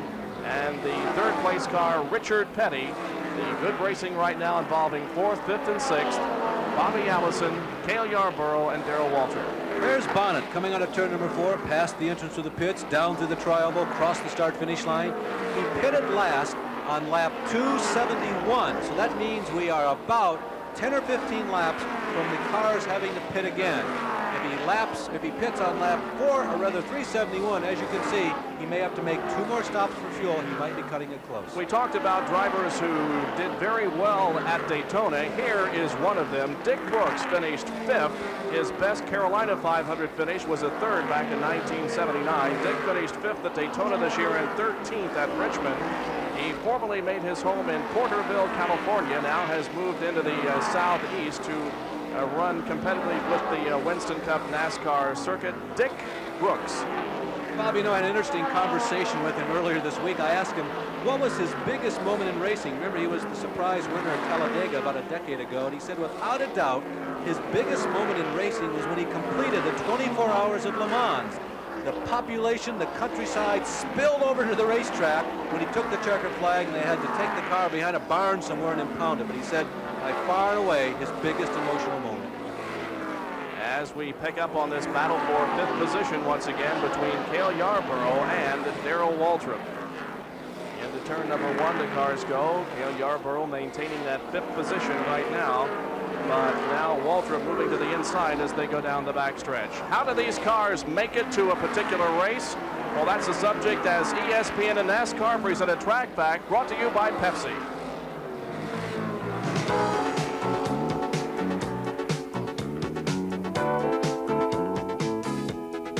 hard to believe that in the early days of Grand National stock car racing, they actually towed these race cars to the track with a tow bar. Well, trailers quickly replaced the tow bar as the cars rapidly became too sophisticated to actually meet the highway from race to race. Well, as sponsors became involved, the enclosed haulers, primarily for the equipment, became a part and became a mainstay of Grand National stock car racing. Well, the 1960s, the 1970s came along, and these crew cabs surfaced with most of the top teams as more and more of the equipment became protected from the elements as they traversed across the country. And then the 1980s, things have changed quite a bit. These rigs, the cab alone in many cases worth over $100,000, add the cost of the trailer and you're in the vicinity of $250,000, are a complete facility, not only for the people and the race teams that travel with all the comforts of home, sometimes a kitchen and an office, but also for the race car. All the tools and equipment, sometimes 2 complete cars on the inside, and even the parts for a 3rd car. And on top of everything else, it's the best seat in the house. Here's the situation at Carolina Motor Speedway with 127 laps complete. Neil Bonnet, the leader. Jeff Bodine, second. Richard Petty is third. Back with more after these messages. Pit stops are beginning. Here is the pole sitter for this race, Ricky Rudd, in for a routine pit stop. We are still under green. We have had a long green segment here. Looks like the leaders are going to have to chance it and come in under green. Also into the pit area right behind Ricky Rudd as we watch him now move out of the pit area after about well, the car a little slow taking off. Jeff Bodine was also in for a pit stop, and Jeff was shown as the 2nd place car just a few laps ago until he came in for his stop. There he moves back up onto the banks and in competition once again, and meanwhile Ricky Rudd has gotten that car going, and he also back in competition, but it took him a while to get away from his pit crew. The car did not fire up. Bonnet, by the way, has stayed out. Here comes Gale Yarborough coming in. Gale coming to a stop in the Hardee's number 28 machine, this year's Daytona 500 winning race car, and a car that's been the fastest there in the last half-decade. Well, he was running 5th before he came in for this stop. The crew working feverishly on the left side of the car, changing the rubber. The fuel is going in, and away goes Gale Yarborough with a 15.8-second pit stop. And Darrell Waltrip now comes into the pits as we see Gale Yarborough moving out. Yarborough back into competition. Here is Darrell slamming on the brakes and bringing that car to a halt. He came in very, very quickly and almost didn't get stopped at the pit crew area. And rubber also being changed on the left side of that car. Fuel being put in and rubber is being checked on the right side. Looks like a routine stop for Darrell Waltrip. There, the jack is down, the fuel is in the car, and Darrell Waltrip is away. Meanwhile, the leader of the race now comes in, and here is Neil Bonnet for a stop. Well, for Bill Elliott, who goes by, as Bonnet also screeching to a halt, overshooting almost as he came down the pit road. Bill Elliott was hoping to get around the leading cars of Bodine and the number 75 car there of Neil Bonnet before this segment so they could get his lap back, but it didn't happen. The number 9 car of Elliott is going to get out perhaps ahead of Bonnet. There goes Bonnet leaving. He just goes by the Bill Elliott pit stall. He comes out behind. So Elliott's pit crew has put him at least on the same lap with Neil Bonnet, and we believe we'll check when they get out on the racetrack, probably the same lap with Bodine. Well, he's almost a lap down, but perhaps is on the lead lap as we see now Bobby Allison in car number 22 making his way through the 4th turn, and he will not stop this time around. As we look at Allison and Waltrip out on the racetrack, Bodine and the number 75 of Bonnet, ironically enough, are on the racetrack together, so it looks like at this point they'll be the leaders, and Elliott is ahead of them, so Bill Elliott's pit crew has put him back in the lead lap. Bobby Allison has not pitted, so he is the leader of the race at this time, but we anticipate a stop by Bobby Allison any moment. We'll see if he comes in now. Off of the 4th turn, he does not. He moves to the inside, as a matter of fact, and Darrell Waltrip here in the tri-oval and passes Darrell, so Bobby Allison is now still leading this race, although a pit stop is needed. This is an interesting scenario beginning to develop here. We're at lap 375, rapidly closing in on 380. Allison may well have gone about 100 laps right now. If they're squeezing 110 laps out of the number 22 car, Allison may be able to get by with just one more stop. I don't think that the other cars out on the racetrack can go the distance. They're going to have to make an additional stop. Allison, if he makes one more short one, he may have a half a lap advantage just because of better mileage. I think perhaps the crews had anticipated more yellows in this race, and fortunately we have not seen too many. In fact, a yellow for only one accident as such. That involved Joe Rutman early in the race, but I think the crews perhaps were counting on more yellows during this race to give them better gas mileage, but that just has not happened. We have gone many, many laps here. The last caution we had came out on lap number 179 and ended on lap 190, and now we are 370 laps into this race. Bobby Allison continuing to lead, and we continue to watch him on the racetrack, but he is showing no sign of making a pit stop. Allison slows noticeably through the trial. He may have gone a little too yes, far. indeed he may have. He is very slow now going into turn number 1, and it's very possible that that number 22 Dygard Miller High Life Chevrolet is out of fuel. He's very slow down the backstretch. The question is, can he make it around to the pit area, or he can get some refueling into that car? We'll watch it. He's already in turn number 3, so the leader now becomes, as we watch them come down the main straightaway, Neil Bonnet in number 75, or is it Jeff Bodine? We'll check on it. Meanwhile, Bobby Allison in the number 22 car is coming into the pit area and will make it to his pit. Well, that team has been very successful in out-psyching the rest of the league when it comes to fuel the last couple of years. Remember, they won the Daytona 500 because of fuel mileage a year ago, and their win at Richmond last week, the fuel mileage they gained there was also a significant factor. But it looks like today, if our speculation is accurate, maybe it just didn't count for it like they thought the cars were showing. It's a good close-up of Bobby as he sits in his car waiting for the crew to finish. And perhaps Dick can get down there to find out exactly what happened if indeed he did run out of fuel. This is a relatively long stop, 22.4 seconds. Bobby Allison back out on the racetrack. But tough luck for Bobby Allison, who was leading the race. Something went wrong. Maybe he was out of fuel. The number 88 of Jeff Bodine is shown as the leader, and the second place car now Neil Bonnet in 75, and third place is Richard Petty. There on the screen is Bodine momentarily. You saw the 28 car at Yarborough. They are, by the way, not all that far in front of Bodine. Bodine in a great position relative to Yarborough and Darrell Waltrip, almost a whole lap ahead. Let's go down to Dick Bergman in the pit area. Well, Bobby Allison did indeed run out of fuel. His engine was dead when he rolled into his pit area here. They've got him fired up, and he's well on his way again. So our speculation was correct, and they just pushed it too far. Bobby Allison runs out of fuel and loses a lap to the leaders. Here is the leader, Jeff Bodine, number 88 Pontiac, sponsored by Gatorade.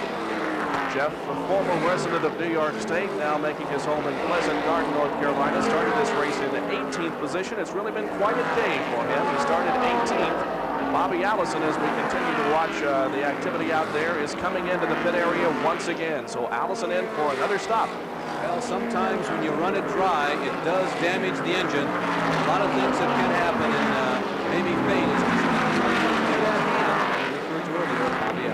Well, we are just a little more than 100 laps from the end of this race, and it does not look good for Bobby Allison. It looks like he is conferring with members of his crew and maybe even thinking about calling it a day. I think the crew chief, Gary Nelson, has signaled to shut the car off, and they may be pulling it behind the wall, and Bobby Allison is going to be through for the day. Bobby Allison voted again last year the most popular driver in NASCAR racing. He and Richard Petty have virtually owned that award the last 2 years. All right, let's go down to Dick, who is right there to see what the problem is. Well, the problem right now appears to be electrical. They pulled the window screen down so they could work on the ignition system of this car. Then they had to fight to get the thing back up again. Rather than Bobby Allison going into the pit area, they are trying to start the car. Now they're going to raise the hood on it and find out why it won't start. He had it barely fired a few moments ago. It did not sound good when he left the pit area. And right now they're working on electrical. That's the situation then from the Bobby Allison pit as trouble has developed with that car. There is Bobby in the upper right-hand corner of your screen, a race driver who competes in many, many types of racing during the year, not only on the super speedways, but also the short tracks of America, as he flies his own plane and covers a lot of territory in the course of a one-year racing season. And was doing some rolls for us last week over above the North Carolina Motor Speedway last week, giving us all a thrill. There is Bodine, who has just put a lap on Darrell Waltrip, who runs in 6th position, and Bodine looks like he has eyes on putting a lap on Elliott and on Gale Yarborough. They're running 4th and 5th, but Jeff Bodine was getting ready to put him a lap down. That's the situation now. 387 laps have been completed. The leader is Jeff Bodine as we cover live for you the Warner Hodgson Carolina 500. We are at Rockingham, North Carolina Motor Speedway with 394 laps completed. Jeff Bodine leads this race in number 88. Here he is battling with the 5th place car, Gale Yarborough, and Jeff Bodine is about to put Yarborough a lap down on the field. There are 5 cars on the lead lap, soon to be 4 possibly, if Bodine can pass Gale Yarborough, and Yarborough goes way high in turn number 1, and Jeff Bodine is able to put a lap on Gale Yarborough, so now only 4 cars are on the lead lap. They are, besides the leader Bodine, 2nd place Neil Bonnet, 3rd place Richard Petty, and 4th Bill Elliott. And when you see a leader working that hard to lap a guy who's in the top 5 this late in the race, the only reason why Bodine's taking chances like that is he's feeling very confident. He feels he's got a lot left in that race car, and he wants to get as much distance between himself and the rest of the field as he possibly can. I have the feeling, Bob, that if he thought he was running on the ragged edge, he would not have done that. That was a tough move going into that number 1 corner. He took a chance trying to keep his line between the lap car and Gale. I mean, really kind of a gutsy move, too. There's a little bit of intimidation going on there between those 2 race drivers. Well, it's been quite a story for Jeff Bodine, who was a lap down when the green flag came out at 12:30 this afternoon, and now 2 hours later is leading the event and has lapped all but 3 other cars. There is Jeff Bodine, the Pleasant Garden, North Carolina driver, last year's Rookie of the Year in Winston Cup competition. It is beginning to sit down, Bob. We see Bodine showing all sorts of muscle. Bonnet has not let Bodine get out of his sight. Richard Petty is still right in there within a half a lap of the leader Bodine. And another guy who was hanging in there, who now resides in 4th position, the only other car other than the 3 or 4 mentioned on the lead lap, is Elliott. Bill Elliott. He may be the fastest car on the track right now. Bodine has not been able to move in on Bill. Continuing to watch Jeff Bodine, the leader of this race, and you can see the interval now that he has made over Gale Yarborough as the cars enter turn number 3 now. There is Bodine out of turn number 4 onto the tri-oval, completing lap 400. 400 laps have been completed now, 92 to go. Can Jeff Bodine hold on to the lead to win his first Grand National race? Most of the leaders pitted around lap 370. Remember, they should be able to go about 100 miles, about 100 laps on this racetrack on a load of fuel. So we anticipate some last 20 laps of Bodine way out of the racing groove there momentarily, coming out of turn number 4, and Bodine slowing either because of getting so high out of the groove or maybe something wrong with the car. Again, he finds himself side by side with Yarborough. Oh, and he spins! Jeff Bodine, the leader, crashes in turn number 2, the car smacking the wall. Well, there was obviously something wrong with the car in turn 4, and Richard Petty slams on the brakes and is able to get by. Jeff Bodine, leading this race, has crashed in turn number 2. What a development. Boy, Bob, I tell you, I don't know. We had an opportunity to see that one all the way, and Jeff darted out of the racing groove coming out of turn number 4. At first, I thought he was just moving high to go around DK Allred, who he was putting a lap on, but he never really seemed to get back a hold of the race car. Maybe something was going wrong. There's still debris flying around the backstretch from the collision. Jeff moving around inside the car, I'm sure very disappointed. He sure looked like he was en route to victory number 1 in this league. Well, this is what happened as he went into turn number 2 on the high side of Gale Yarborough. Jeff Bodine, the rear end getting out from under him, and the car darting to the outside of the racetrack and heavy contact with the wall. And look at Yarborough saying, what do I do? And Bodine's car made the decision for Yarborough. His car continued to go to the high side, and Yarborough just stayed down low and darted under. Watch for Petty. Petty was pinned up against the outer retaining wall. May have picked up some debris. You'll see him scoot by on the high side. Watch for that Petty blue STP orange car. There he goes. By and misses. So a lot of pit activity is now being conducted in front of us as Petty and Neil Bonnet are into the pit area. There is Richard Petty getting some fresh rubber on the right side of that car. Now they move to the other side and change the rubber on the other side. Here is Neil Bonnet, who was leading when Bodine crashed, and rubber being changed on the left side of that car now. Neil Bonnet's crew has completed the work, and away he goes.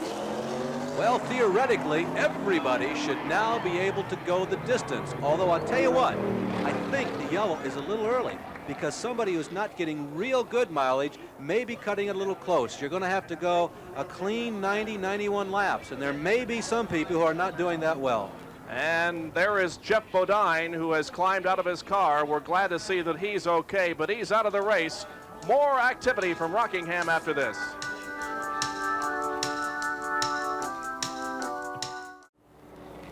Here's the situation at Rockingham. The 8th yellow of the race is now being displayed over the racetrack. The reason for the yellow, a crash involving the driver who was leading this race, Jeff Bodine. The car coming in contact with the wall in turn number 2. It is stopped on the backstretch. There is a massive amount of debris strewn throughout this second turn and backstretch area, so it will take the track officials a little bit of time to clean up the mess. Out of the race in the Carolina 500, several of these cars were eliminated last week. The top 4 were. Ernie Klein dropped out, so did Dave Marcus, Dale Earnhardt, and Buddy Baker. Then when things began this afternoon, the first driver out of the race with a crash was Joe Rutman in car number 98. Other cars out of the race, Terry Labonte, Slick Johnson, Jeff Bodine, and Ronnie Thomas. And the spectators continue to watch the activity here, and we have a lot more racing action to bring you. 407 laps have been completed. We'll be back to racing in just a moment. I'm with Jeff Bodine. Jeff, what happened out there? Well, Dick, I really don't know. I don't know if I got some oil up high or if we had a tire going low. Coming off the 4th corner, the car got sideways, and I just thought I got up in a loose stuff. And I went into the 1st corner and 2nd corner and did the same thing, but then I lost it. Were you having problems with Gale Yarborough? Well, not at that point. Earlier, Gale was pretty strong, but he seemed to slow up a little bit. This last stop, we got some good tires on the car, and the car was just working perfect. You know, the crew was doing a super job. Darrell Bryant set the car up beautiful.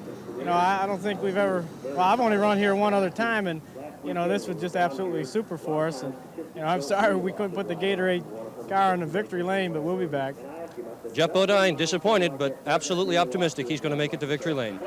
You can bet that Jeff Bodine will be back, a very competitive race driver, and his 4th place finish at Richmond this year compared with the 30th place at Daytona also earlier this year, and he looked very strong, was on his way to victory here in Rockingham until the bad luck set in and Jeff made contact with the outside wall in turn number 2 that put him out of the race. He's okay, and we wish Jeff good luck in the near future. We'll be back in just a moment as we have completed 410 laps here at Rockingham. The yellow is still out, and this is the reason why it occurred a few laps ago to Jeff Bodine, who was leading at the time. Well, Bodine losing control in turn number 2. Theory, perhaps a tire equalizing, meaning the air going down, and Jeff not getting the bite that he'd been getting. It is the line that Jeff had been running for about the last 30 laps when he was out there racing at full speed and really bearing in the rest of the field. It looked like Bodine had this one in his hip pocket, but there you see how it ended. Lots of debris coming off that race car as the Armco steel here really doing a lot of damage to the sheet metal on the left driver's side of the car. Again, Jeff is okay. We anticipate a green this time around as we look at the battered car of Jeff Bodine. Jeff is okay. Talked with Dick Berggren just a few minutes ago. Pace car is in. 413 laps are about to be completed, and the green flag is displayed once again. The leader of the race, King Richard Petty, in the number 43 STP Pontiac. Right behind him is Neil Bonnet. 3rd place belongs to Bill Elliott. 4th is Gale Yarborough, and 5th place is Darrell Waltrip. Those 5 cars on the lead lap. 6th place, 1 lap down, is Ricky Rudd. Richard Petty with 79 laps to go is the leader of this race. And the caution flag lasted long enough that it should be enough to take everybody home on the load of fuel they have right now. This could be just nothing more than a 5-car sprint for about 80 laps. And if that's the case, this could be a real humdinger. Remember how strong Bill Elliott looked about 20 laps ago. There's Petty right now. He's leading the race. Bonnet runs in second position. Richard, of course, a 6-time winner of this race. He's won 10 times in his career at this racetrack. Hasn't led all that much today. Matter of fact, this may well be the first time he's been at the Vanguard. There's Bonnet, who's led a lot. He runs in second. Third place in line is Lake Speed, a lap down. And fourth place is Bill Elliott. How strong is Elliott? We have had 8 different leaders of this race. Look how close Neil Bonnet is to the back end of that Pontiac as they go down the backstretch. But Richard Petty is able to stave off the challenge of Neil Bonnet. Now the cars head into turn number 3. Neil Bonnet looking to the inside of Richard Petty. Here they come off of the 4th turn onto the tri-oval, and Neil Bonnet pulls alongside Richard Petty, but Petty still has the advantage as they go into turn number 1. Meanwhile, Bill Elliott is moving quickly. He's closing in quickly on Neil Bonnet now as they go down the backstretch. There is Bill Elliott in 3rd position. It's a 3-car race and a dandy finish setting up here. Richard Petty, Neil Bonnet, and number 9, Bill Elliott.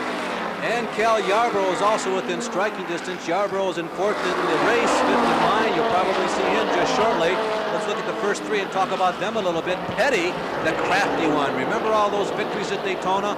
Most of them were a result of strategy rather than pure raw speed on the racetrack. Can he employ some tricky strategy today here? Doesn't look like it. Looks like this one's going to be a horsepower race. In second position, that's the Charger, Bonnet. Look at Bonnet right on Petty's back bumper. And what about young Bill Elliott? Would you call him conservative? Well, not really.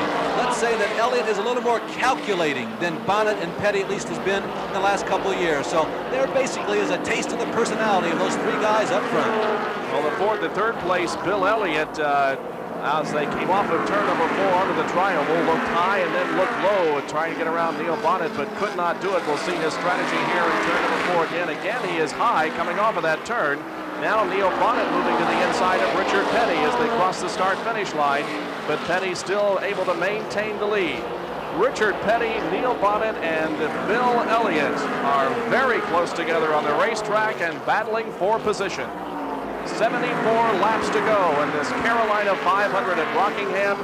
143 laps were completed last week before it rained. We picked up the race at lap 144 today.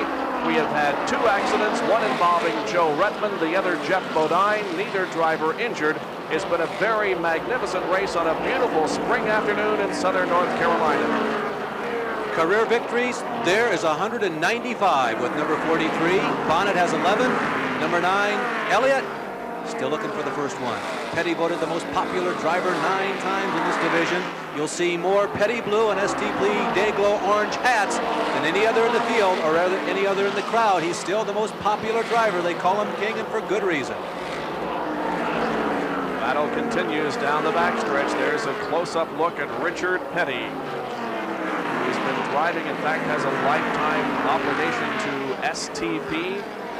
Neil Bonnet pursuing him. There they are coming out of the tri-oval. They're side by side, Bonnet and Petty. Will Bonnet try to make the move into turn number 1? They're still side by side. And through turn number 1 now, Neil Bonnet inches ahead. Bonnet has him, takes over the lead. Now we'll watch Bill Elliott down the backstretch. Can he move around Petty and go into second place? Yes, he does. So now it's Bonnet, Elliott, and Richard Petty in that order, and right behind Petty is Gale Yarborough. There are your top 4. Elliott had to make the move because Yarborough was closing in. It was obvious that Petty, at least, was running slower than Yarborough. Now, there's a possibility that once Bonnet and Elliott get away from Petty, they're going to be able to pull away from Yarborough. But to be sure, Richard is not as fast as Gale. So Elliott had to make the move, and he did it. It didn't look like he had enough room or had given himself enough time, Bob, but he pulled it off.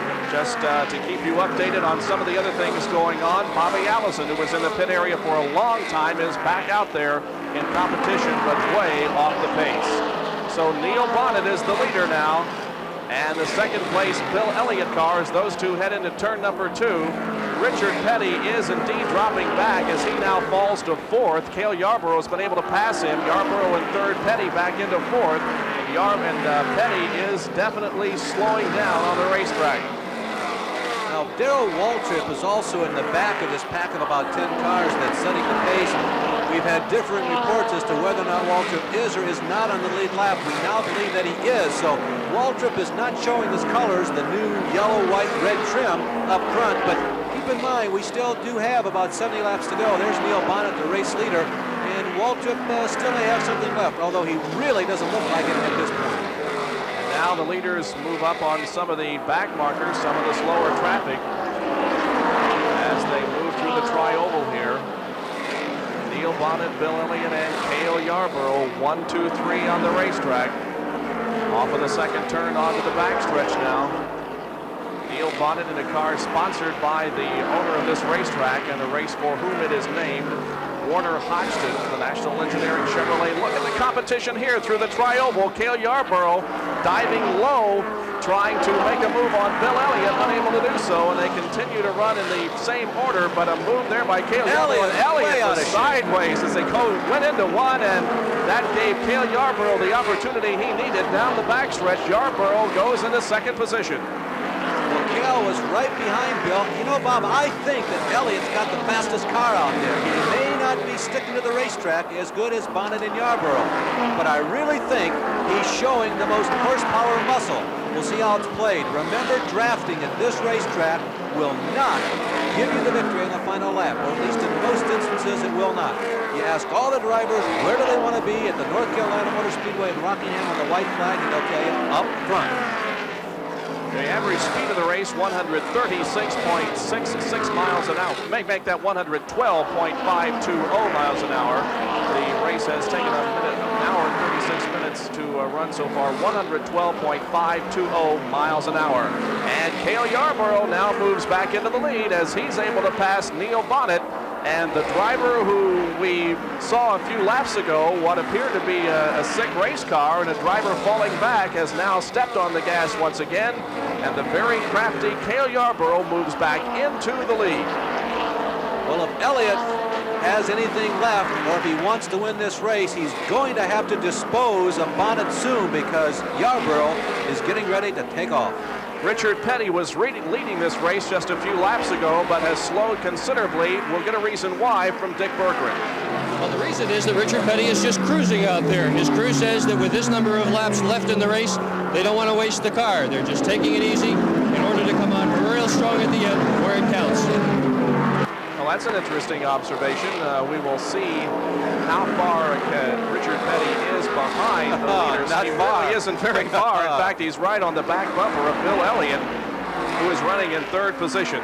So there is second, third, and fourth as we zoom in and follow the fourth place, Richard Petty. There are the first four, and we should have an exciting finish. Stay with us. We'll be right back with more from Rockingham.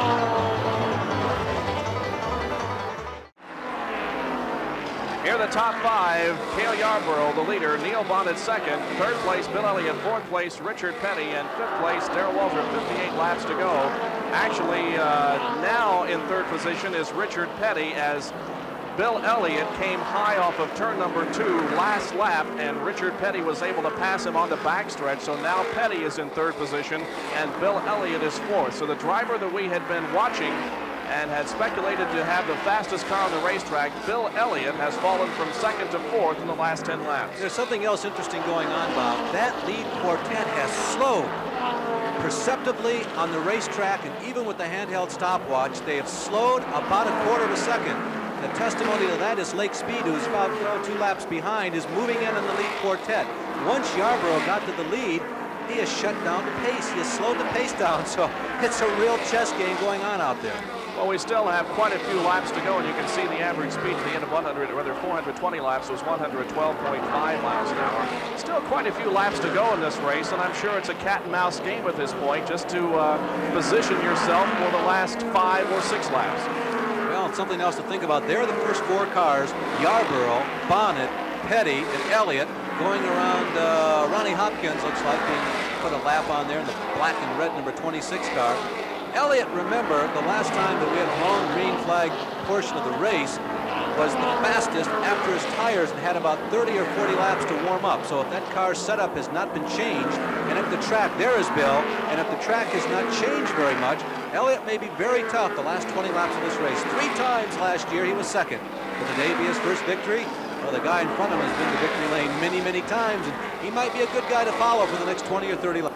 And an interesting observation there from Dick Berggren a few laps ago when he told us that Richard Petty is just simply playing it cool out there and positioning himself right for the finish of the race. Right now, Richard Petty runs in 3rd place ahead of Bill Elliott and behind Neil Bonnet and the leader, Gale Yarborough. Well, remember, it's been a while since Richard has won. Neil has won a Grand National race. It was a qualifying race this year. Of course, Gale the big win in the 500, and Elliott never. So you certainly have the gamut of experiences as far as victory lane goes in the first 4. Well, Gale Yarborough is in the lead right now, but where will he be in about 60 laps from now? We ask him where he wants to be when the last lap comes. Well, it always takes a little bit of luck to run good here, but we usually seem to do pretty good. If you got your car working good, you got a good shot at winning this race. And Gale Yarborough says that he wants to be in the lead when the white flag is displayed, and we'll see if he can maintain the advantage that he has now and be in that position in a few laps from now. Yarborough is leading. They're approaching slower traffic once again here in the 4th turn. As the slower car moves to the inside, that is Ron Bouchard. And we also had more comments from Gale Yarborough about his placement in the last lap. Well, this is definitely not a Daytona or a super speedway like Daytona. If I had my druthers, I'd rather be in front here than in second or anywhere else. It's the kind of racetrack that if you're working good, you can lead that last lap, but it takes a car that's really working good to be able to pass on the last lap. So I'd rather be in front if possible. And in front he is right now, Gale Yarborough from Timminsville, South Carolina. There's the interval he has on Neil Bonnet, Richard Petty, and Bill Elliott. Bob Jenkins, Larry Nuber, and Dick Berggren bringing you live the Warner Hodgson Carolina 500 from Rockingham. These are the first 4 cars. Gale Yarborough, Neil Bonnet, Richard Petty, and Bill Elliott. And the 37,000 fans gathered here rose to their feet just a couple of laps ago when Neil Bonnet challenged Gale Yarborough coming out of the 4th turn. He was unable to pick up the position. Gale maintains the lead, but it perhaps gives us an indication of some of the racing that we have coming up here in the next 40 laps. 42 laps to go, to be exact, for those of you at home with calculators, as Bonnet once again goes side by side with Yarborough. And a slower car ahead of them, and Neil sideways, and both cars are spinning. Yarborough hitting the wall. So is Neil Bonnet. Richard Petty and Bill Elliott make it by, but Yarborough and Neil Bonnet have collided and hit the wall in turn number 1. The badly battered rear end of the Gale Yarborough car as he tries to limp toward the pit area. That car is badly damaged. What a development, as Neil just got too low on the first turn, it looked like. This place is one tough son of a gun, I'll tell you. And Yarborough deposits most of the rear section of that race car in turn number 3. He continues to motor around. I really don't think they're going to be able to continue in this race, although there have been wondrous things that NASCAR crews have done, but that one looks pretty well damaged. Well, the situation is, as you can see, the sheet metal rubbing on the tire there in the left rear of the car. Yarborough still out there on the racetrack. Leaders pitted in the lap, and the leaders are pitting. Richard Petty and Bill Elliott, both of those into the pit area. And let's watch again to see what happened there as Bonnet and Yarborough went hard side by side into the turn. Well, Neil, way down on the bottom of the flat spot of the racetrack, he gets sideways. Difficult to see if he touched Gale before Gale got out of control. I think he may have. Real difficult to see from our angle. And Gale backing hard into the outer retaining wall. He spends about 100 feet up there and then goes back for another try. There's Neil trying first the tail, now the front end, and scraping along the Armco steel. And the North Carolina Motor Speedway has claimed 2 more. The lane is narrow. I'll tell you, it's a tough place. Well, it doesn't look like that Neil Bonnet's car had real heavy contact with the wall, but Gale Yarborough did. That car still out there on the racetrack. I don't mean to laugh, but they really are downsizing Grand National stock cars these days, aren't they? Let's see if Gale comes in this time. I believe he will. It's just amazing that that car is able to continue to run. It looks like the rear axle has been shoved forward by at least 6 inches, but the car continues to operate. An incredible sight. Now Gale into the pit area, and they assess the damage to the rear of that car and begin to change rubber on the left side. Will he be able to get back in the race? Well, we'll answer that in just a few minutes as we are yellow once again at Rockingham. ESPN back for a 4th season of auto racing today, live from Rockingham, North Carolina, the Warner Hodgson Carolina 500, the 3rd stop on the Winston Cup NASCAR Trail for 1983. The winners so far this year, Gale Yarborough and Bobby Allison. The leader of this race, with 37 laps to go, is Bill Elliott. 2nd place, Richard Petty. Darrell Waltrip is 3rd, Gale Yarborough 4th, and Neil Bonnet 5th. We are yellow because of an accident involving Neil Bonnet and Gale Yarborough just a few laps ago as they were battling for the lead. Let's go to Dick Berggren in the pit area. Well, Gale Yarborough has made 2 pit stops here so far, and he's planning to make another one. The back end of that car is thoroughly bashed in. The frame is bent, the trunk is gone. They've been doing the body work with giant sledgehammers on this thing. Been quite an operation. Neil Bonnet was also in. His damage does not appear to be as severe, however. He did stall it on the way out. Yarborough, guaranteed, will be coming back for some more fancy body work. Gale Yarborough, we believe, ran the stop sign at the end of pit road a couple of laps ago and was going to be black flagged. However, he did come in for another stop, and then, as you can see, observed the stop sign that time, and now falls into the tail of the field. So Gale Yarborough, with a very badly damaged race car, is still out there in competition. And guess who now runs 3rd? Waltrip runs 3rd as we look at Yarborough on the racetrack with Bobby Wayback. Bobby Wayback, an Illinois driver who has spent about the last 12 or 14 years running occasionally down here in the Southland. A guy who's really been dedicated to Grand National stock car racing. There's Kyle Petty right behind the pace car. Ricky Rudd, who was the pole setter here. Ricky lost a couple of laps, about 100 laps ago, and he's not in it for victory here. But Kyle Petty, who had trouble very early in this race, also lost several laps. Right now, right directly behind the pace car. Some of the people are still out on the racetrack. Harry Gann about 3 laps down. Richmond about 3 laps down. Dick Brooks is well behind the leading trio. Petty, Elliott, and Waltrip. Bobby Allison lost laps. Mark Martin still out there. Sterling Marlin, and Jimmy Means. And there is Neil Bonnet again. And Neil Bonnet's car did not nearly have as much damage to it as Gale Yarborough's did. This is Gale's car that they're taking a look at once again. And we go down to Dick Berggren, who is in that area. Dick? Well, this most recent stop for Gale Yarborough primarily involved a change of right side tires. In addition, they were working on the fuel lines that come out of the fuel cell just to be absolutely certain that they didn't leak. But right now he's gone and he's planning to do some racing. And so Bonnet and Yarborough come out of the pits at the same time and fall into position on the racetrack. Still yellow, they're clearing up the debris from the crash involving Yarborough and Bonnet. While they're yellow, we'll take this break. And in the lead is Bill Elliott from Dawsonville, Georgia. Right behind him, about a car length behind, is Richard Petty, number 43, and behind Petty is Darrell Waltrip, number 11. Again, we haven't talked too much about Darrell Waltrip this afternoon because he hasn't been in contention until now, but he's looking very strong. Closing in on 2nd place, Richard Petty, as the cars swing off of turn number 4 into the tri-oval, completing lap 462. We have 30 laps to go to the checkered flag, and any one of the 3 cars up front could win the race. A lap down in 4th is Gale Yarborough, and that car is continuing to limp around the speedway, and Gale will definitely not win this race. He is off the path and off the pace considerably, and in 5th position is the number 1, driven by Lake Speed. Petty's going for the lead.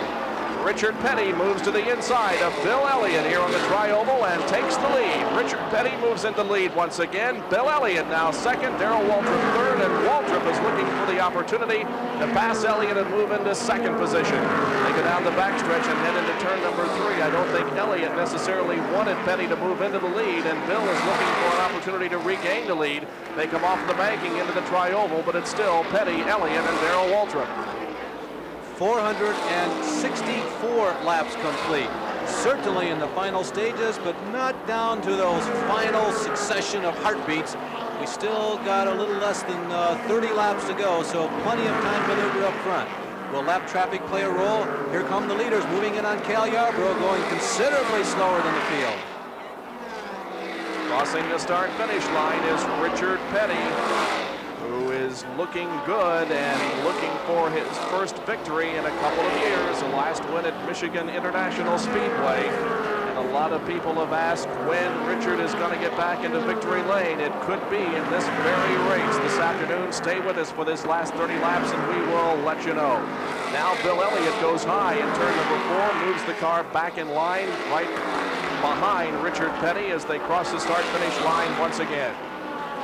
Well, one thing for sure we know, Bob, nobody is holding back anything now on this racetrack. Sometimes in the super speedways, you never really know who's holding and who's folded, but here at this place, everybody wants to lead, and they don't want to wait until the last 10 or 15 laps to take the lead. They want to get out and lead and make the others chase you. So whatever they have, they're showing it right now. So Petty and Elliott and Waltrip, they're not only trying to see where the others are strong, but they're flat out trying to maximize their own race cars. And Junior Johnson, the crew chief on Darrell Waltrip's car, is with Dick Berggren in the pit area. Dick? Junior, how are you running? Well, our car's not running like we think it ought to. It just won't come out of the number 4 turn like it should, and for that reason the guys are muscling around at that spot, and you just can't make it up here. You got to run down the straightaway. Junior Johnson, Darrell Waltrip's crew chief. And back into the pit area once again is Gale Yarborough for more work on that car as they continue to work with the sheet metal in the rear end of that car, trying to get it off of the tires. You can see work being done on the right side of the car.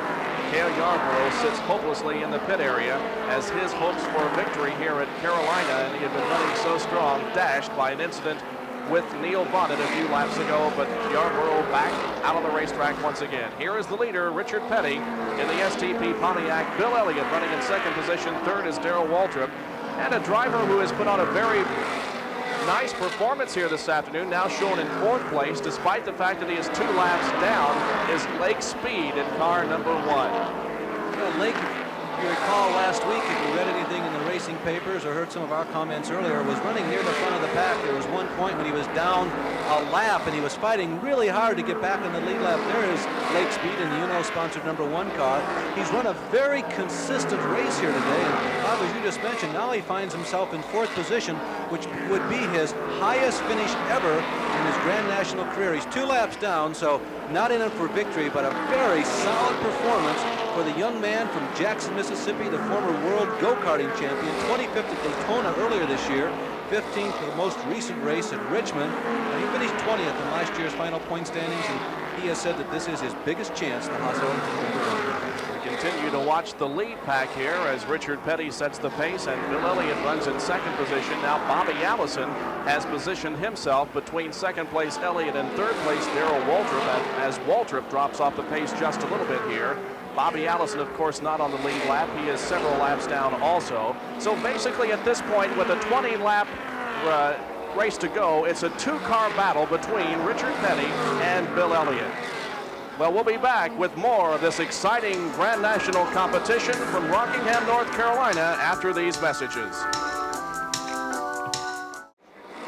And a car has just spun here on the Tri-Oval. That is the number 64 of Tommy Gale, the Sonny King Ford Honda Ford. It made contact with the outer wall and has stopped in the infield just shy of the start-finish line. So our 10th caution period of the race. And this is what happened as he lost it coming out of turn 4.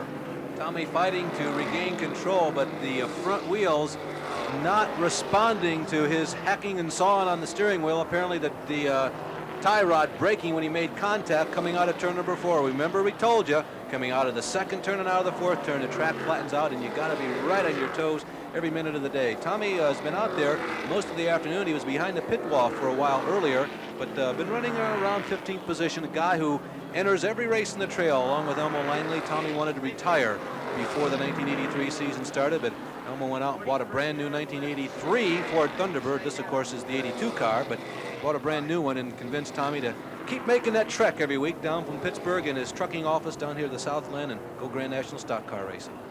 Tommy pits on the backstretch, and now you talk about sprint races. We are going to have one because we're on lap 477 right now. The yellow is going to be out for a few laps, and I would say we're probably going to have about a 10-lap trophy dash to the finish of this thing. The situation is, as ESPN continues to bring you live coverage of the Carolina 500, the Darrell Waltrip fans are on their feet, either cheering or booing, depending upon how they feel about Darrell. During this caution period, Waltrip came in for a pit stop. It was a late one. He got back to the tail end of the field, but passed two cars before the green came out, so he was black flagged, and that was his black flag stop. Now he's able to go back out there and run in competition. So Darrell Waltrip, it looks like, has just given up third place. Waltrip has a shot at third place. It depends on how they place Lake Speed. We got 10 laps to go. Here's quickly a rundown of the people who have survived this contest up to now. Ricky Rudd, Kim Richmond, they're both about 2 laps down. Ron Bouchard still out there. Bobby Wawak, Harry Ganna's on the racetrack. Mark Martin, Bobby Allison, Ronnie Hopkins, Sterling Martin, Dick Brooks, Kyle Petty, Jimmy Means, and DK Ulrich still on the racetrack. Here is Dick Bergeron. I just talked to Richard Petty's crew chief, and I asked him, did your car have enough stuff to win this thing? And he said, I hope so, I hope so. Richard Petty's pit right now is a very animated place. Everyone is checking stopwatches, looking at their lap charts, and crossing their fingers too. It's been a year and a half since Richard Petty has won a race. They would desperately like to win this one. Richard Petty is the leader right now. Bill Elliott second. The third car in the screen there in the race is Bobby Allison, but he is not on the lead lap. In fact, is not in the top 5. So it's basically a 2-car race. We have 8 laps to go, less than 8 laps to go now. At the end of 410 laps, make that 480 laps, the average speed of the race was 112.726 miles an hour. Richard Petty and Bill Elliott, a driver looking for another victory, while Bill Elliott is looking for his first victory in Grand National competition. With Petty's experience, it's unlikely that Elliott is going to be able to gather up enough steam to pass on the high side. He'll probably have to catch him low. One of the best places to pass on this racetrack is right there, drop down low, coming out of the fourth turn. When we get to the flat spot of the tri-oval, the track is quite wide there, and it gives you a lot of room to maneuver. Plus, you can race down into turn number 1, and if you play it just right, you can lean on the banking. But if you don't play it just right, and lean on the banking too hard, like Neil Bonnet did about 30 laps ago, you'll wipe out. So will it be Elliott trying to get underneath Petty? Will he hope for a mistake and maybe sneak by on the high side? I suggest that Richard is probably going to be close to perfect here in the final 6-7 laps of this race. All right, we'll continue to watch the leaders. You mentioned Neil Bonnet, and he has just now pulled that car behind the wall, so Neil Bonnet is out of the race. The situation is Richard Petty and Bill Elliott are right together on the racetrack with less than 5 laps to go now. Here they are on turn number 4, headed for the tri-oval. This completes lap number 488. 488 laps completed. Richard Petty and Bill Elliott are running 1 and 2. Third place belongs now to, still shown as Darrell Waltrip, and then Lake Speed is in 4th. 5th position belongs to Harry Gant, who has had a long afternoon. Bill Elliott first surfaced in 1976 when he entered 8 races. He looks down the low side, coming to the tri-oval. Now let's see what happens as they go into the first turn. It looks like that Richard Petty will be able to out-horsepower him into the first turn, but Elliott is not letting him get away. It looks like Bill is going to try it to the inside as they go down the backstretch. Unable to get the job done. 3 laps to go now. Let's see what happens in the 3rd and 4th turns. Bill Elliott from Dawsonville, Georgia, looking for his first win onto the tri-oval. Still, Richard Petty leads the way as we have 2 laps to go. You can see how close Petty is hugging the inside rail. He's like a thoroughbred going around Churchill Downs, right down on the bottom of the inside rail, as low as you can go on this racetrack and still use the banking. Elliott has almost got to make a move coming out of the 4th turn this time. He almost has to do something this time around. The white flag will be coming out as Harold Kenders shows the white flag to Bill Elliott and Richard Petty. This is the final lap at Rockingham, less than a mile to go. Richard Petty is the leader. Bill Elliott right behind him. They're out of the second turn now down the backstretch. Bill Elliott is going to have to make his move. There is a lot of traffic ahead of them as they go into the third and fourth turns now. Here they come toward the fourth turn, and the start-finish line coming up. Bill Elliott will make one desperate attempt as he goes to the inside. Richard Petty holds him off, and Richard Petty picks up a victory at Rockingham, North Carolina Motor Speedway, his first since 1981, and the crowd celebrates with King Richard. It's been a long time since he was in victory lane, and ESPN has brought you his victory live this afternoon. Bill Elliott finishes in second place, and a great great second place for him, and that is Richard Petty's 196th win. And for Elliott, an ascension to the top of the point standings. Bill Elliott turns in yet another strong performance in 1983. We know that Bill, Ernie, and Dan, we know you guys are disappointed, but boy, I tell you, if you look at an award for the most improved driver and team over the past 3 seasons, you've got to just about give it to Bill Elliott. And I'll tell you, the 37,000 fans gathered here, despite the fact that perhaps Richard wasn't their favorite going into this race, they are all celebrating with him and congratulating the king of NASCAR stock car racing, Richard Petty, for a win here this afternoon. And wins at Rockingham do not come easy. We saw that replayed several times here today. Richard Petty, who has been knocking at the door, really, of victory lane for quite some time. He had 5 second-place finishes, after all, in 1982, and finally he comes home here first in mid-April of 1983. You can see the battle scars on the left of the inside side of the Richard Petty number 43 car as it pulls into victory lane. Richard Petty from Randleman, North Carolina, has won the Carolina 500 at Rockingham. Members of his pit crew have now caught up with him as they begin to push the car into victory lane. Dick Bergman is in victory lane, and we'll have an interview with the very happy winner of this event in just a moment. And I bet you Petty right now is thinking a big sigh of relief, Bob, you know, for at long last, he no longer has to answer the question. Well, Richard, when's it going to happen? Yeah, the ice is broken for him now. You can forget about that long dry spell that he had and think upon him as a contender once again on the Winston Cup circuit. Richard Petty, who is rapidly closing in on the $5 million plateau. He'll be the first race driver, of course, to ever do that. His career winnings, #1, obviously, in all of NASCAR racing, $4.9 million when the year began. And even though he didn't win any races last year, he was third on the money winnings list then at better than $453,000. So Petty, who's been around since 1959, who has won more than a handful of Daytona 500s, more than a handful of national championships, is finally back in victory lane. Well, we talk about how he didn't have a real successful year last year, but as you mentioned, he did win a lot of money and finished well in the point standings. Let's go down to Dick Bergman for the victory celebration. Well, welcome back to victory lane, Richard Petty. This has to be a great moment for you. Yeah, it's been a long time, but, you know, we're running good today.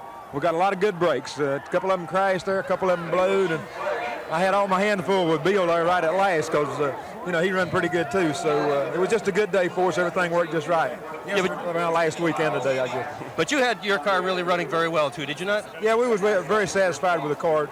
Some of them boys could outrun us, but they just get out so far, and then after the tires got heated up, we could come back on them a little bit. But, you know, it'd have been a little bit different. Everybody stayed in there, but we're just fortunate that we stayed in, didn't have no trouble, and won the race.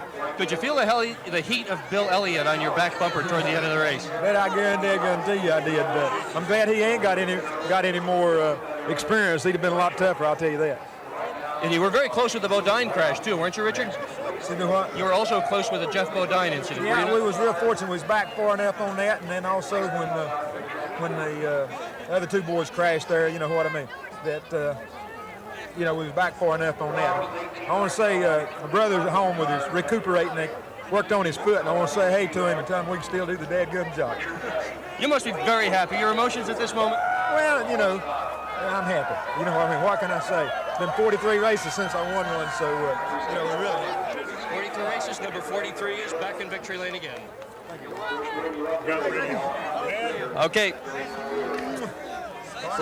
So that's the situation as Richard Petty celebrates the victory here at Rockingham, North Carolina. We'll be back in just a moment with some closing comments and a rundown.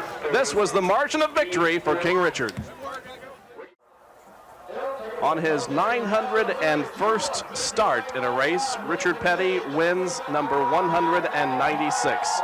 And there is the portrait of Richard Petty, who has pulled off the victory here at Rockingham this afternoon. The man in the sunglasses, and Bob, you know, we missed a beat. We should have known. He just told us the big cue. It had been 43 races since he won, and guess what number's on the side of that race car? Well, I'm sure he didn't particularly want it that way, but since it worked out that way, why, that's fine with him.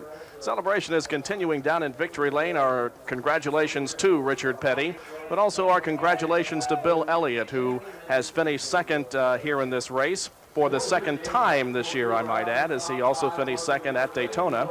And Darrell Waltrip, who wound up in third position. Bob, you know, we saw another example here today of how the last lap, even on a racetrack that drafting is not a big factor, is so important. You work all winter on the electronics, on the mechanics, on refining the aerodynamics of these cars, and it comes down to a school lesson in driving in the last lap almost every time. Well, it won't be shown as a victory on the charts, but it will be perhaps in his mind. Bill Elliott with Dick Bergeron. Bill Elliott, you ran so strong, came so close. Your thoughts at this moment? Well, I thought I could outrun him, but he could beat me out of the corner, and I just couldn't do anything with him, and that's where you got to outrun somebody here. And I did everything I could do, and I just couldn't do it. Someday. Boy, I'll tell you what, seems like it's getting farther and farther away. I just can't believe this. Bill Elliott, a very disappointed young driver. Well, he's disappointed, but he certainly has nothing to be ashamed of when you consider that he finished second at Daytona, sixth at Richmond on the short track, and now second here. This man has a long and very, very successful career ahead of him, I'm sure. A lot of disappointment there, and you just said one thing that's a cue, Bob. He's got a long career ahead of him. And hey, Bill Elliott, I hope you guys get to see part of this broadcast on a replay. Take this to heart. How many other folks have lost to Richard Petty? Just a couple. I'm sure that's true.